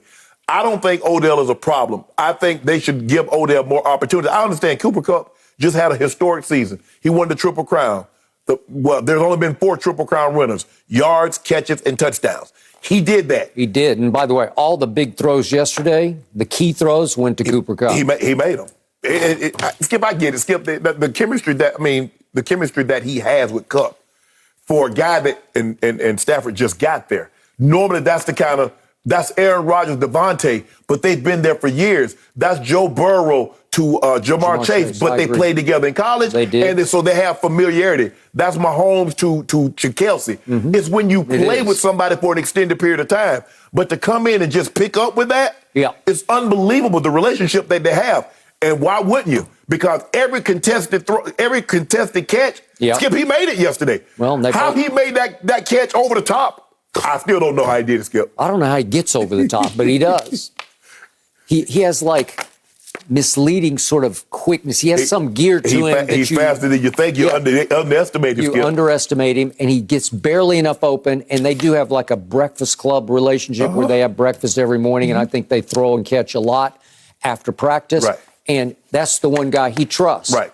But in the clutch, in the crunch time, he started to go to Odell. Why does he go to Odell? Odell has been single covered the whole time he's been with the Rams. Do you think anybody has doubled Odell? Because I don't think one time anybody's No. And I think the thing is, Skip, you look at the targets. Kupp only has 7 targets. Kupp normally has 12, 13, 14 targets. Because they're just trying to say no. Right. They double him, and so the one time you can find him single, you give him the ball. Yeah. But so this is what I trying to explain to hopefully Stafford listening, is that you can't be afraid to go to Odell when he's single covered. You can't. He should be able to beat that third. He should be able to beat their second, third, or fourth cornerback in a single situation. But you got to give him an opportunity. You can't give me 2 opportunities early in the ball game, and then here we are getting to overtime, and you give me 3 throws. Come on, bro. 3 throws. But he's looking at Ambry Thomas, who's a rookie out of Michigan, and he's just saying, seriously? I got to go there, right? Because it's Odell Beckham Jr. Right. Well, has he been hampered by he had 3 surgeries in 4 years, and it's taken some of his quickness and speed away. He might not have the same burst, Skip, but I think Odell is plenty good enough, given what he is right now in his career. I still believe he's good enough to beat one-on-one coverage, especially if it's against your second, third cornerback. Okay. But he's actually become the 4th option for Matt Stafford because Higbee is... Well, Higbee got off to a great start yesterday. Okay. And Van Jefferson, obviously. He trusts him a little more than he trusts Odell. But you saw what happened, Skip.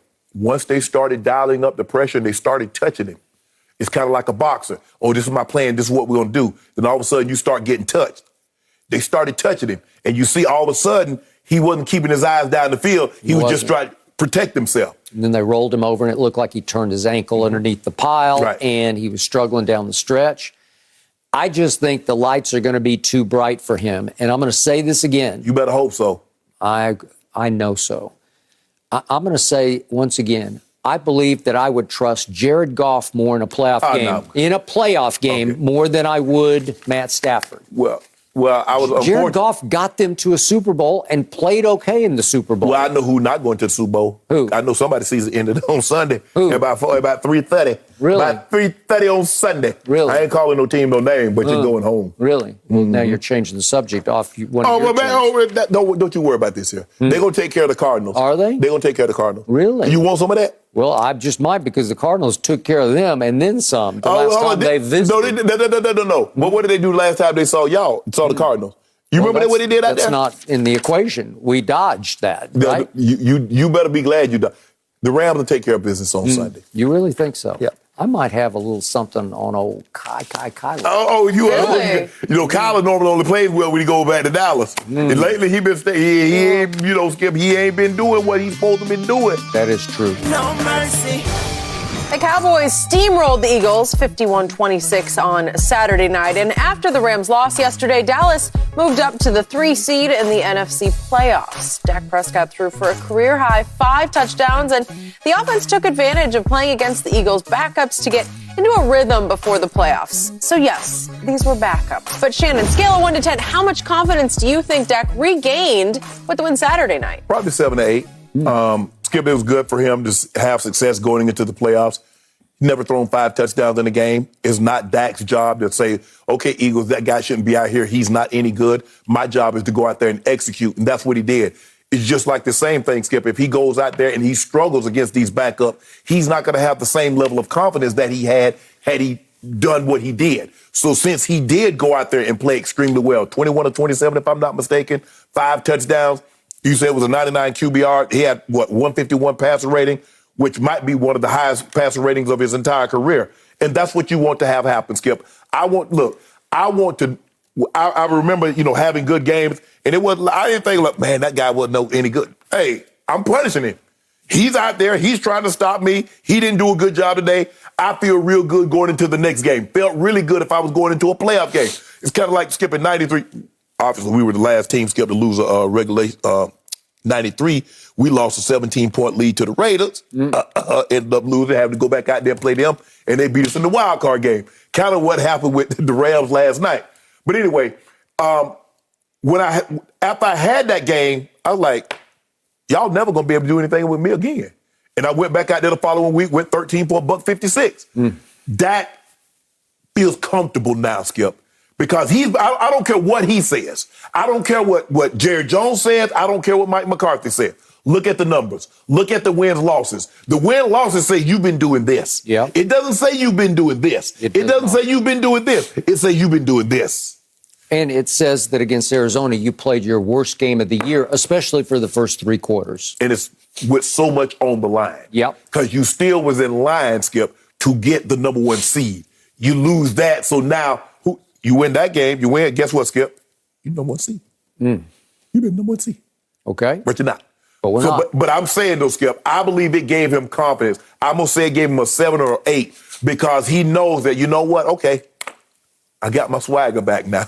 I got my swagger back. Okay, y'all in trouble. Now, I don't believe he's going to have the success that he had against the backups. He got hit twice. He's going to get hit more than twice. The offense is going to, the 49ers offense will look a lot different than Gardner Minshew. The receivers, Ayuk, Jennings, Debo, Kittle, they're a lot better than what the Cowboys defense faced on Saturday. It's going to be a different game. But Dak's mindset should also be different. Should feel good about what he did. Although that Gainwell kid for Philly, he looked pretty good to me. So. Kyle Shannon, I'd like to get a hold of him. No, we good with Mitchell. Good? Yeah, they good with Mitchell. Okay, it is my turn, and I have a confession to make. Jerry Jones was right, and I was dead wrong about what happened on Saturday night. And I also must credit you because you said from the start, play them. Yes. I think you were thinking of a half, not into the fourth quarter. Skip, after you saw what he did in the half, didn't you feel comfortable? Like, okay, Jerry, we dodged the bullet, we done tempted fate, and we won. I'm tweeting, okay, enough, Jerry, you got me. I'm wrong, but now don't make me right. Please don't make me right. It's just too dangerous. What's sort of the cardinal rule of football injuries? When you try to go half speed, you get hurt. Nope. When you try to protect, you get hurt. Nope. If you just go out and play, just play let football. it fly, Yep. you'll almost certainly, like 98% of the time, you'll be okay. Right. You might have a bump or a bruise, but you're not going to get hurt. Okay, so we dodged all those bullets on Saturday night. Nobody of import got hurt. None of the stalwarts went down. There was no, how dare you, Jerry Jones? Right. And he was on the hottest of hot seats that whole night in fairly cold mid-20s Philadelphia. He had his whole family there, and they're up there celebrating and dancing.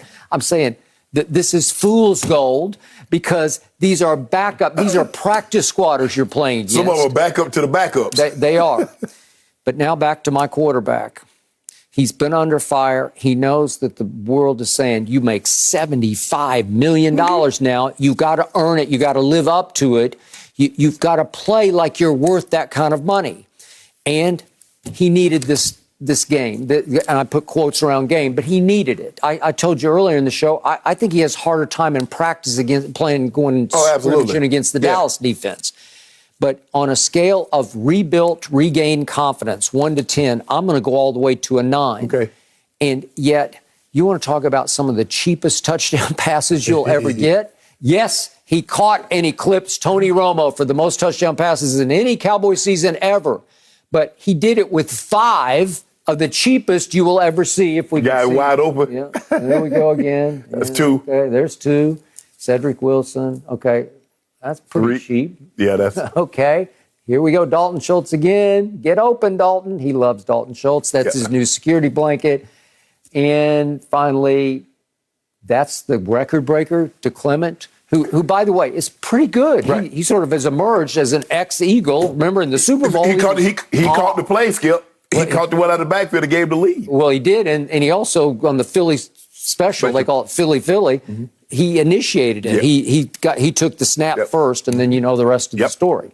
Okay, so the point is, 5 of the cheapest TDs you'll ever see, and he didn't even know about the record. He said, went back to the sideline. Everybody's congratulate me. He said, I thought it was for my first 5 touchdown passes. Man, Dak Prescott knew exactly. Well, he said he didn't know. Dak knew exactly how many touchdowns he had and what the record was. Okay, I'm with you because why would you play into the fourth quarter to throw a cheap touchdown pass to your third-string running back? Thank you. Really? Thank you. Okay, and nobody's home over there. On most of these, nobody's home. I'm like, the corner blew it. Okay, it seemed like it was in quarters coverage, and he should have just sunk, and he followed the guy in, and then all of a sudden they run the back to the flat, and then the back standing wide up for a touchdown. And on the first one to Cedric Wilson, CeeDee Lamb just runs interference and knocks down run the guy over, ran him over. And he hit 2 of them, basically. Well, it's just blatant PI, and they don't call it. Want to go home, Skip. And maybe they just said, let's get this thing over with, right? Yeah.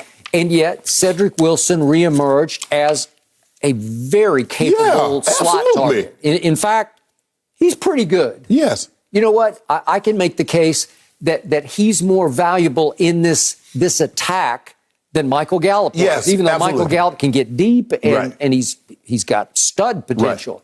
Right. But Cedric Wilson is a gamer. But you do realize now, when Cedric is in the lineup, CD gets pushed a little further down the line. Okay, and so he catches 2 balls and one's for 31, really got his head knocked off. Right. But we dodged all that. So to me, they needed to beat their chest and gloat after the game, and they all did. So what does Mike McCarthy say? I just think it's a hell of a year for a guy that was in a slump. Sarcastic shot at the media. Okay, I give you that. If that's what you need to do, go ahead. You got it. Then he goes on. He's special. He's a special man. He's a tremendous leader. Well, he can be. Right. But he's been in a slump. Yeah. I don't care what you say. Yeah. And then Dak's quote was, I mean, if I wasn't in a slump, I guess I could have done this a while back, meaning break the single season record. Right. Well, okay, you were in a slump. So he's taking a sarcastic shot at the media. Right. Okay, he wouldn't own any of the slump. Right. Maybe that's how you have to do it. If that's your quarterback world in your head, you just have to just block it. Don't let any of it go internal. Right? Whatever it takes, Skip, for you to get in that space where you can perform at your best. Yeah. It ain't in no slump. Okay, I had a bad game here, a throw here or there. Okay. So I do trust, scale of 1 to 10, trustability of Dak Sunday against the 49ers. I'm at a 9. Okay. Because I have seen him.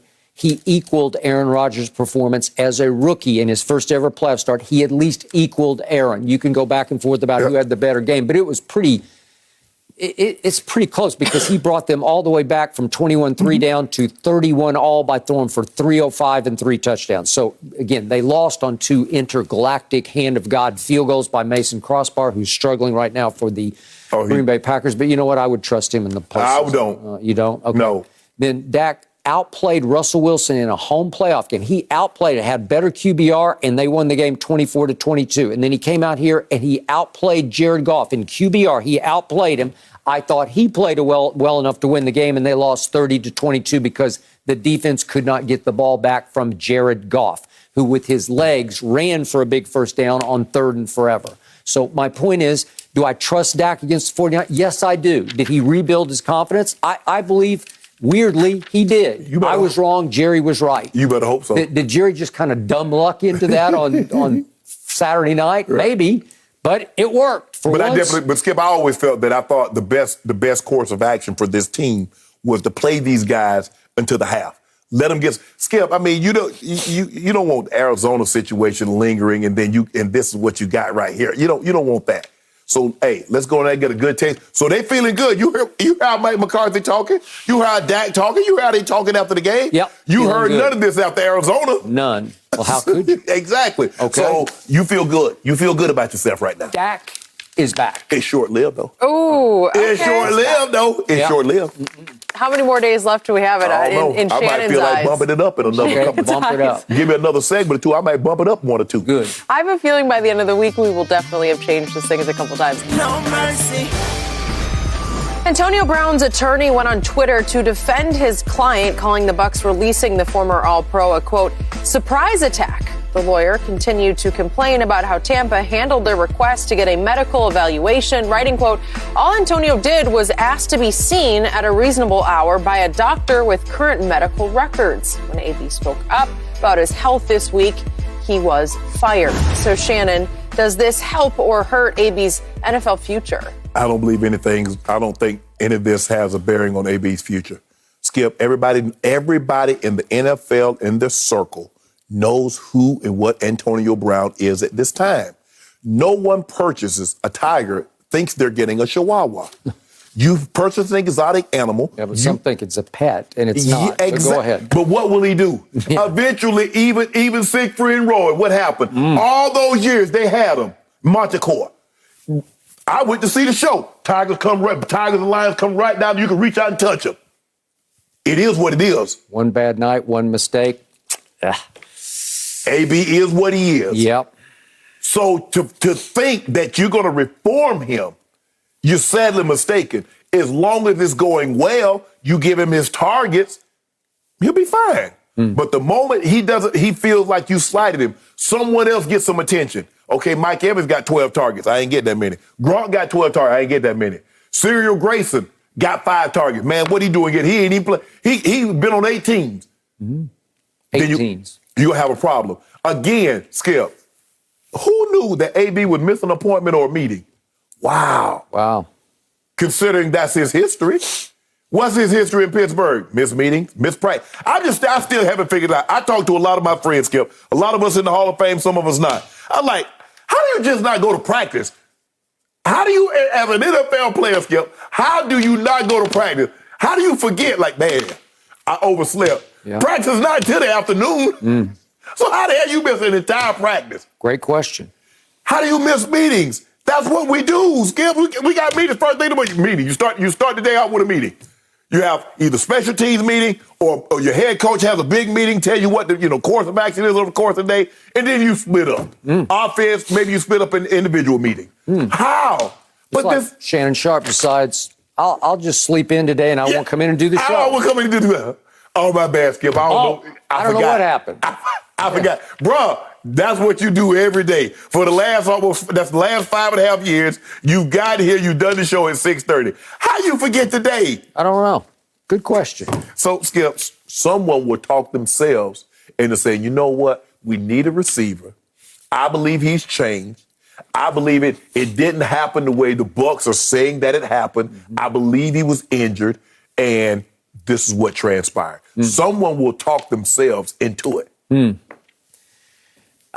I tried for a whole week to go with you on that because I don't wish career ending on anybody. No. My gut feeling right now is he has ended his NFL career. And the reason being that the bridge burning has been so relentless that even the new agent or lawyer won't stop. And remember, this new agent / lawyer, once upon a time, he was an Indy driver, an open wheel race driver in the Indy series, the Road to Indy. Right. Didn't ever do a whole lot, but ended in 2010. But he's enjoying the spotlight again.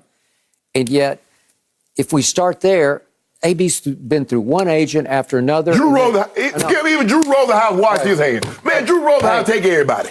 Drew Rosenhaus has handled so many troubled players and done so very well. Yes. He is very good at handling a troubled or, shall we say, a high-maintenance player. Or disgruntled. Yes, or disgruntled. He's just great at it. Drew is gifted at it. Yes. And even Drew finally said, I'm out. Yes. That's enough. And trust me, that will resonate in other front offices. Yeah. And so now he's burning bridges on the attack against Tom Brady, the GOAT, has high credibility. I've never heard a negative thing about Tom Brady from anyone who's ever played with him until now, till this one. And he's also going after a man in Bruce Arians who has the highest credibility as a player's coach. Yes. Right? Yes. Highest credibility around the league. And he's been doing this forever. And they have Tom Moore as an advisor. And if you ask Peyton Manning about those two guys, he will swear by both of them, right? Yes. So they are highly respected around the league. And you are trashing both of them, Tom Brady and Bruce Arians? You're kidding. Skip, do you remember what the man tweeted about Mr. Kraft? And Robert Kraft. Skip, he got a job after that. He did. Mr. Kraft is just one of the two most powerful men in the league. Okay, it goes Roger Goodell, Jerry Jones. Okay, my bad. It goes Jerry Jones, Mr. Kraft, Roger Goodell. I'll buy that. Skip, and he did that, and he got a job. He took a personal shot at Robert Kraft on Twitter. A real low blow. Yes! Ooh. And he got a job. Okay, he got that job because Tom Brady said, I got to get even with Belichick. Yes. Okay, that's why. And Brady needed him and wanted him and all the things that you say. And Brady enabled him because Brady just said, I'll take you under my wing. I'll let you live at my house for a second time. You lived at my house in Foxborough. You can live at my house here, not in Foxborough, but in the Boston area, right? Okay, so. No, it was in his house in Tampa. Well, that's what I'm saying. Bro. Yeah. My point is, the off the field is so egregious. It's so do not invite him. You have enough problems with owners and their wives signing off on all of his troubled past because it's troubled. That unlike Terrell Owens, Terrell had zero off the field. It was all on the field. It was all in the huddle or the locker room or sideline, wherever you want to go. But he never took it off the field. He was a model citizen off the field. Yes. AB, not so much. Right. We don't have enough show to go through all of his off the field. Can he catch the football? Yeah, but now he's going to turn by next year 34, coming off what he says is fairly major ankle surgery, right? So will he lose a little bit of quickness? He might. I thought he lost a little bit this year, and BA was trying to sell him before the year started as he got his knee scoped, and he's just he'll regain that 4 years ago quickness. Right. I didn't see it this year. Skip, but here's the thing, and the dude taking shots at Mike Evans, he taking shots at all the receivers. I'm better than all of them. Mike Evans has been nothing but. I mean, they accepted him. You know, Mike Evans and Chris Godwin was like, bring him on in here. They did. Knowing that's going to cut into their stash of catches. But they say, you know what? Mike Evans standing on the side. Bro, don't do this, bro. Come on, bro. Come on. He tried. We're going to be okay. Bro, you still got a half. We got next week. We're going to be good. Bro, we got this. We still got an opportunity. And then AB said one thing to him that turned him completely away, where he just spun on his heel and went the other direction. Like, hey, bro, that's know what? Hey, like, bro, you know what? You on your own. Okay. I'm just speaking, and it's just like going in. It's like you hear me, but you're not listening to what I'm having to say. You well could be right, but in the end, I believe this league is going to say that's enough, more trouble than he's worth. That's what I believe. We will have to see how this one plays out. I have a feeling that there will be more chapters written in the AB drama with the league. No mercy. Brady tossed 3 touchdowns with over 300 yards in a 41-17 victory over the Panthers, setting the single-season completions record in the process. And meanwhile, Aaron Rodgers threw 2 touchdowns in limited action before handing the reins over to Jordan Love in that 37-30 loss to the Lions. So, Shannon, these two guys are the frontrunners right now for MVP. We know this. So, who wins the award?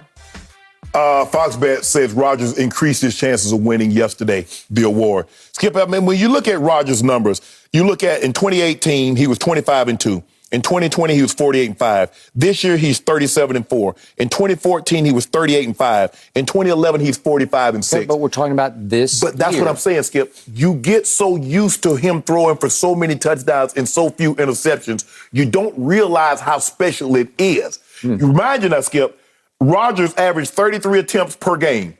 Brady averages 42. Brady threw the ball 188 more times. That's basically 5.5 more games of throws for Brady than Rodgers. So if you project that out, so 17 games, 2 touchdowns, 5.5 games. So Rodgers probably going to be the same number, maybe a little bit more, probably 47-4 if he threw the same amount of time as Tom Brady. Skip, all I'm saying is this. He had the number one seed. He has a higher QBR. You love QBR. High yards per attempt, completion percentage, and touchdown to interception ratio. And Pro Football Focus says, going into the season, Tom Brady had had a better receiving core, number 1, top 5 offensive line, and Aaron Rodgers was middle of the pack. 15th with receivers, 16th in offensive line. And he took that.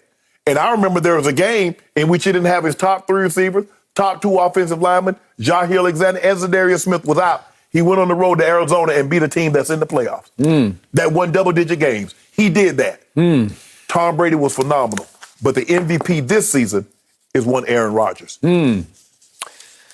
Shannon Sharpe, I can't tell you how much I disagree with you, and I think you're overlooking the blatant facts that are staring you in the face. Tom Brady's offense was mostly Tom Brady. Aaron Rodgers' offense had a lot to do with the best receiver in pro football and the second best rushing attack in pro football. How did that rushing attack look and that receiving core look when Aaron Rodgers wasn't in there?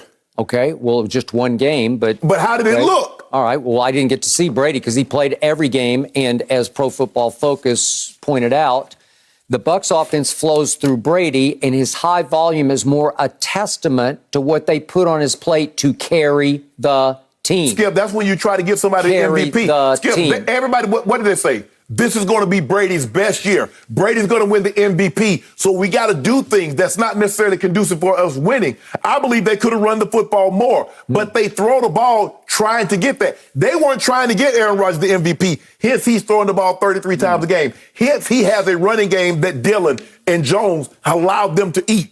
So you're telling me if Aaron Rodgers threw the ball as many times as Tom Brady, you don't think he would have comparable numbers? Yeah, it's a simple yes or no. I don't.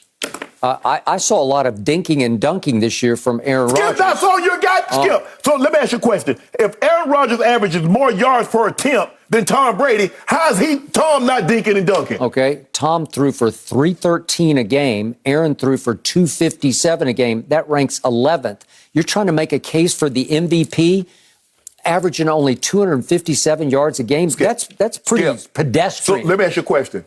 Okay, he's throwing the ball 9 more times per game, but he's throwing the ball shorter. Hence, Aaron Rodgers averages more yards per attempt. So you telling me Aaron Rodgers is dinking and dunking, but Tom Brady isn't? I think he is dinking and dunking. And by the way, you keep talking about seed. Well, their records ended up the same, 13-4 to 13-4. Who's the number 1 seed? Okay, you got it. Okay, how did we get it? Okay, who's the number 2 seed? I thought we went for number 1. You talking about Who's the higher graded by Pro Football Focus? Okay, right now? one guy's 2, one guy's 3. But the mere fact Kirk Cousins is number 5 tells you something about this grading system. How about the Football Power Index on ESPN? As it predicts quarterback play in the playoffs, it predicts that Tom Brady will have the better playoff than Aaron Rodgers. So it's even showing you that off his regular season, it's saying we trust that quarterback. The stats scream at you. We trust him more than him. Okay, I get all that. But what does that have to do with the MVP in the regular season? Okay, well, it's predicting off what they just did in the regular season. Well, if you predicted off that, I mean, I don't know how I get past 37-4. One guy threw 37 touchdowns with 4 interceptions. Yeah, the other guy, Tom Brady, had 8 touchdowns dropped in the end zone. 8 dropped in the end zone. Hold on. Wow. Skip. Every quarterback has had, Skip, you can't do that. Because everybody's had touchdowns dropped in the end zone. Everybody's had guys that have dropped play. That's a part of the game. But there have also been circus catches that have been made. Who owns the red zone? Tom Brady, not Aaron Rodgers, even more than Aaron Rodgers does. Okay, Skip, you know what? Here's the stat for you. Your guy is 61, 62 touchdowns, 0 picks. Aaron Rodgers is 59-1. God almighty, dog. He's terrible in the red zone. Well, okay, so QBR, your guy won by 3/10. Hold on, wait, we've got one case. Yeah, one case. I got you. I bet on it because I did not think, I thought Aaron had, who knew? I thought he had a broken toe. I thought he wouldn't play against Detroit, and I knew that Tom Brady, against the second-rated defense in pro football, statistically would light them up yesterday because that's what he does. Nobody thought Carolina he had a 90 QBR and improved, almost caught him, but Aaron, on his busted toe in a game that didn't matter, he played yesterday. Who knew? What? Because he could shoot fish in the barrel against the Detroit Lions. And that's what he did. He went, 14 of 18 for 138? That's what he does, Skip. Oh, that's against the Detroit Lions? No. He does that against everybody. Oh. Did you remember what he did against the Browns? Skip, there's a reason why his completion percentage is higher than your guy. That's what he does. There's a reason why his touchdown and interception. If he had not played yesterday and Brady threw his 90 at Carolina, I win. But he played. Yeah. Hold on. You ain't had no problem with Dak playing. I did have a problem. I said don't play. Dak played, got a 99, and brought him into the top 10. Now, how would that look next year? He's outside of the top 10 in QBR. I ate crow over that. Jerry was right. You were right. Both of you dumb-lucked into it. Oh, we dumb-lucked into it. Well, you got away with it. I don't know. Skip. Aaron got away with it. Way to go. You know what? I want him to win MVP so Brady can say, watch this. I will get even with you, Shannon Sharpe. He always gets even with you. You don't understand. You motivate Tom Brady better than anybody does. You do my job for me. Thank you. Aaron's going to have sweepstakes this year. Regular season MVP. Yep. Super Bowl. Good. Okay. Congratulations. Prematurely. You just jinxed yourself. Marty congratulating over there? Okay. Hold on. You out there talking about Brady, but Brady about to, Brady gonna get his motivation. You didn't jinx Brady? Brady's unjinxable. Oh, last time you said about your Cowboys, they were unjinxable. No one can mess with him. No mercy. Ezekiel Elliott topped 1,000 yards for the season in Saturday night's 51-26 win over the Eagles. And after the game, Mike McCarthy spoke glowingly of the running back, saying Zeke's a warrior. I think he doesn't get enough credit for all the little things he does. So, Shannon, this was Elliott's best game really since week 5 against the Giants. So, scale of 1 to 10, how much of a factor will Zeke be this weekend in the playoffs? I'm going to say, well, in order for him to win, he's going to be need to be an 8 or 9, but I'm going to say he'll be a 3. But Skip, the running game is also used to keep the pass rush off your quarterback. So he's going to need to weigh heavily in on being able to do that, because if you can't run the football and guys can just pin their ears back, kind of what happened to the Rams yesterday. The Rams couldn't run the ball. For whatever reason, Sonny Michel and Cam Akers, Sonny Michel had a great last month running the football. He couldn't run. They knew he couldn't run, and they said, okay, let's go eat. And that's what happened. Jenny mentioned it was his best game since week 5. Skip, in 17 games, Zeke has had 4 games of 75-plus yards. What people need to understand, Skip, the 1,000-yard was magical when there was only 12 games because you only had 12 games to get 1,000 yards. Then it went to 14. Then it went to 16. 17, a guy getting 1,000 yards in 17-game season. Hell, Derrick Henry finished 9th in rushing and hadn't played since week 8. So it's not the same thing. I know Zeke wanted to get a number, and it's going to look great on his resume. 4 out of 5 seasons, Zeke has rushed for 1,000 yards. That's great. But, Skip, you know it doesn't have the same meaning as it once did. And Zeke is not, Skip, Zeke just isn't the game breaker that he once was. Nope. He's not that. Is he a servant? Is he a good back? Yes. Does a great job at blitz pickup. He does a great job. He can catch the ball. He turned himself into a good receiver. But, Skip, he's not that guy. He's not Jonathan Taylor. He's not Derrick Henry. So I will be the first to admit it was shameful that he was actually taking credit for 1,000 yards in 17 games and getting it with 87 yards at the end against the Philly backups. Okay, I got it. But I will concur with that first line from Mike McCarthy, who, by the way, has now turned into like the press secretary for the Dallas Cowboys, like spinning everything. Yeah, he does. Right? He just spins everything. Zeke's a warrior. I thought that was Dalrymple's job, Skip. No, but He's at the mic. This guy's Mike's at the mic. Okay, Ezekiel Warrior, yes, he is. Will he run as hard as he can run and try to run through brick walls? Yes, he will. There's nobody in the league better at blitz pickup than Zeke. He will blow people up. Yes. There's nobody better at just pure pass pro, as in pass protection, than Ezekiel Elliott. He's smart, high IQ. He'll find it and go rip it. Whatever it is, he will protect his man, Dak Prescott. And to your last point, he has gotten very good at leaking out at the last second. If Dak's in trouble for a little swing pass, that he will turn into a 6 or 8 yard gain because he will catch those. Yes. Okay, I give you that. But I will also show you the first play of the night the other night just took my breath away over what didn't happen, because this first play against the backups at Philadelphia, first carry of the game, I said, oh, that's gone. That's going to go. And he just gets run down, right? Go where? I mean, go for 5 yards? But I mean, when it first happened, I thought, oh, that's going to go. That's going to go. And that was a pretty good play by 21 there. Right? But that should have been a first down. Okay. You know, at bare minimum. There was a day in his rookie year, if you gave him the edge like that, look out, man. He might house that. He just might house that. And now he just doesn't have that kind of, there's no gear to it. Whatever gear he starts in, he stays in. What Zeke will get you, he'll get you the yards he should get you and not a yard more.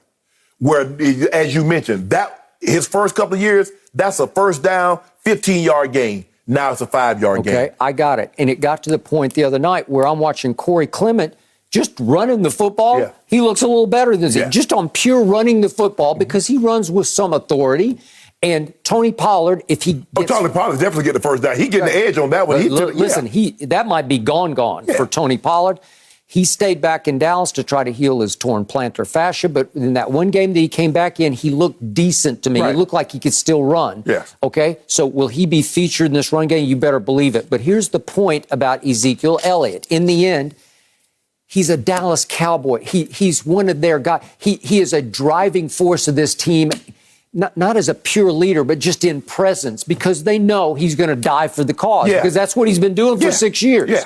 And his yards per game have plummeted for 6 straight years. Now he's down to 57 yards a game for this year, 65 last year, from a high of 109 when he was a rookie, when he led the league in rushing for the first, 3 years in just yards per game. Okay? So he's hit the wall, the career wall. But do I still want him going to battle with me? I do want him going to battle. And I think he means a lot to this offense. How many yards you think he has Sunday? I think he'll have 65 yards, and I think that Tony Pollard could have 75 yards. Would that do it? The man had 4 75-plus yard games, and you'll give him 65. Okay, sorry. I got this. I got this, and you're getting, I can gonna keep hear saying your it. voice. You're getting more and more scared as I 42. No mercy. Well, you mentioned it. The rematch of the SEC Championship game is tonight as Nick Saban's Crimson Tide take on the Georgia Bulldogs. In their first meeting, Bama was able to expose the historically great Georgia defense to the tune of 41-24. So, Shannon, who wins tonight? Skip, I've always felt that it was tough. It's tough to beat a team twice, especially you beat them in the convincing fashion that you did, and they got an opportunity to look at you and see what the mistakes that they made. But I'm taking Alabama for the fact of the quarterback. Alabama has to make this a quarterback game. Make it Bryce Young versus Stetson Bennett. And if you can do that, I trust Coach Saban will do the rest, and they'll win their 8th title. Coach Saban will win his 7th while he's at Alabama. Shannon Sharpe, Georgia was a 6-point favorite the first time in the SEC championship game. They're a 2.5-point favorite tonight. Georgia is just a little better than Alabama. They are. Okay, Georgia, if you look back, dominated their SEC schedule way more than Alabama dominated its, except for the SEC championship game, obviously. But look at what Georgia crushed Arkansas, crushed Auburn and Florida and Tennessee. They won by an average of 32 a game in the SEC. Alabama struggled with just about everybody, Florida and Tennessee and LSU and Arkansas and Auburn. They're down to Auburn 10-3 with seconds left in regulation. But guess what? Bryce Young got sacked 9 times by Auburn. All those teams that Georgia beat, none of them are Bama. Okay. None of them have Bryce Young, and none of them are coached by Coach Saban. So Coach Saban's team won by an average of 13 a game in the SEC, 32 a game versus 13. Georgia's just better. So Georgia had one really bad day against Alabama. Yeah. Georgia will not have a bad night tonight. They will prove to be superior. Georgia, if you look at it player for player, yes, Skip, I would agree with you. They're the best team player for player. But the one place that Alabama is head and shoulders above Georgia, you know that where that play, that's the most important position on the field. That's the quarterback position. And if you can make Georgia play through Stetson Bennett, because Michigan set up really well for Georgia. Michigan quarterback is not great. They want to be able to run the football. Yeah, but Stetson Bennett played at a high level. Right, but that's the thing. You know what? I wanted to play He is a sly, savvy, clever college quarterback who can slice and dice you. And I don't think he'll be afraid of Alabama. He wasn't afraid last time. But Bryce Young will not be an IF. Now, they do have some injuries along the offensive line. They do. That's going to bear out. But you're going to have to throw the football. Now, they don't have Mechie to pair with Jamison Williams. So it's going to be a big loss. It absolutely is a big loss. But Will Anderson Jr., I don't care what anybody says, Skip, he was the best defensive player in college football. He was. And he'll show that again tonight. Why? Okay. I think Georgia will win this game 28-24. I'll be willing to put one case on it. All right. I'm going to go 27-24. Alabama. Okay. Yeah, all right. I knew that was coming. I just hope we have a good, close game tonight. Honestly, I just want to watch some good college football. I cannot wait. Skip Shannon, let's see who wins that bet tomorrow. We'll be back same time. The Herd is on now with all the news. Have a great day.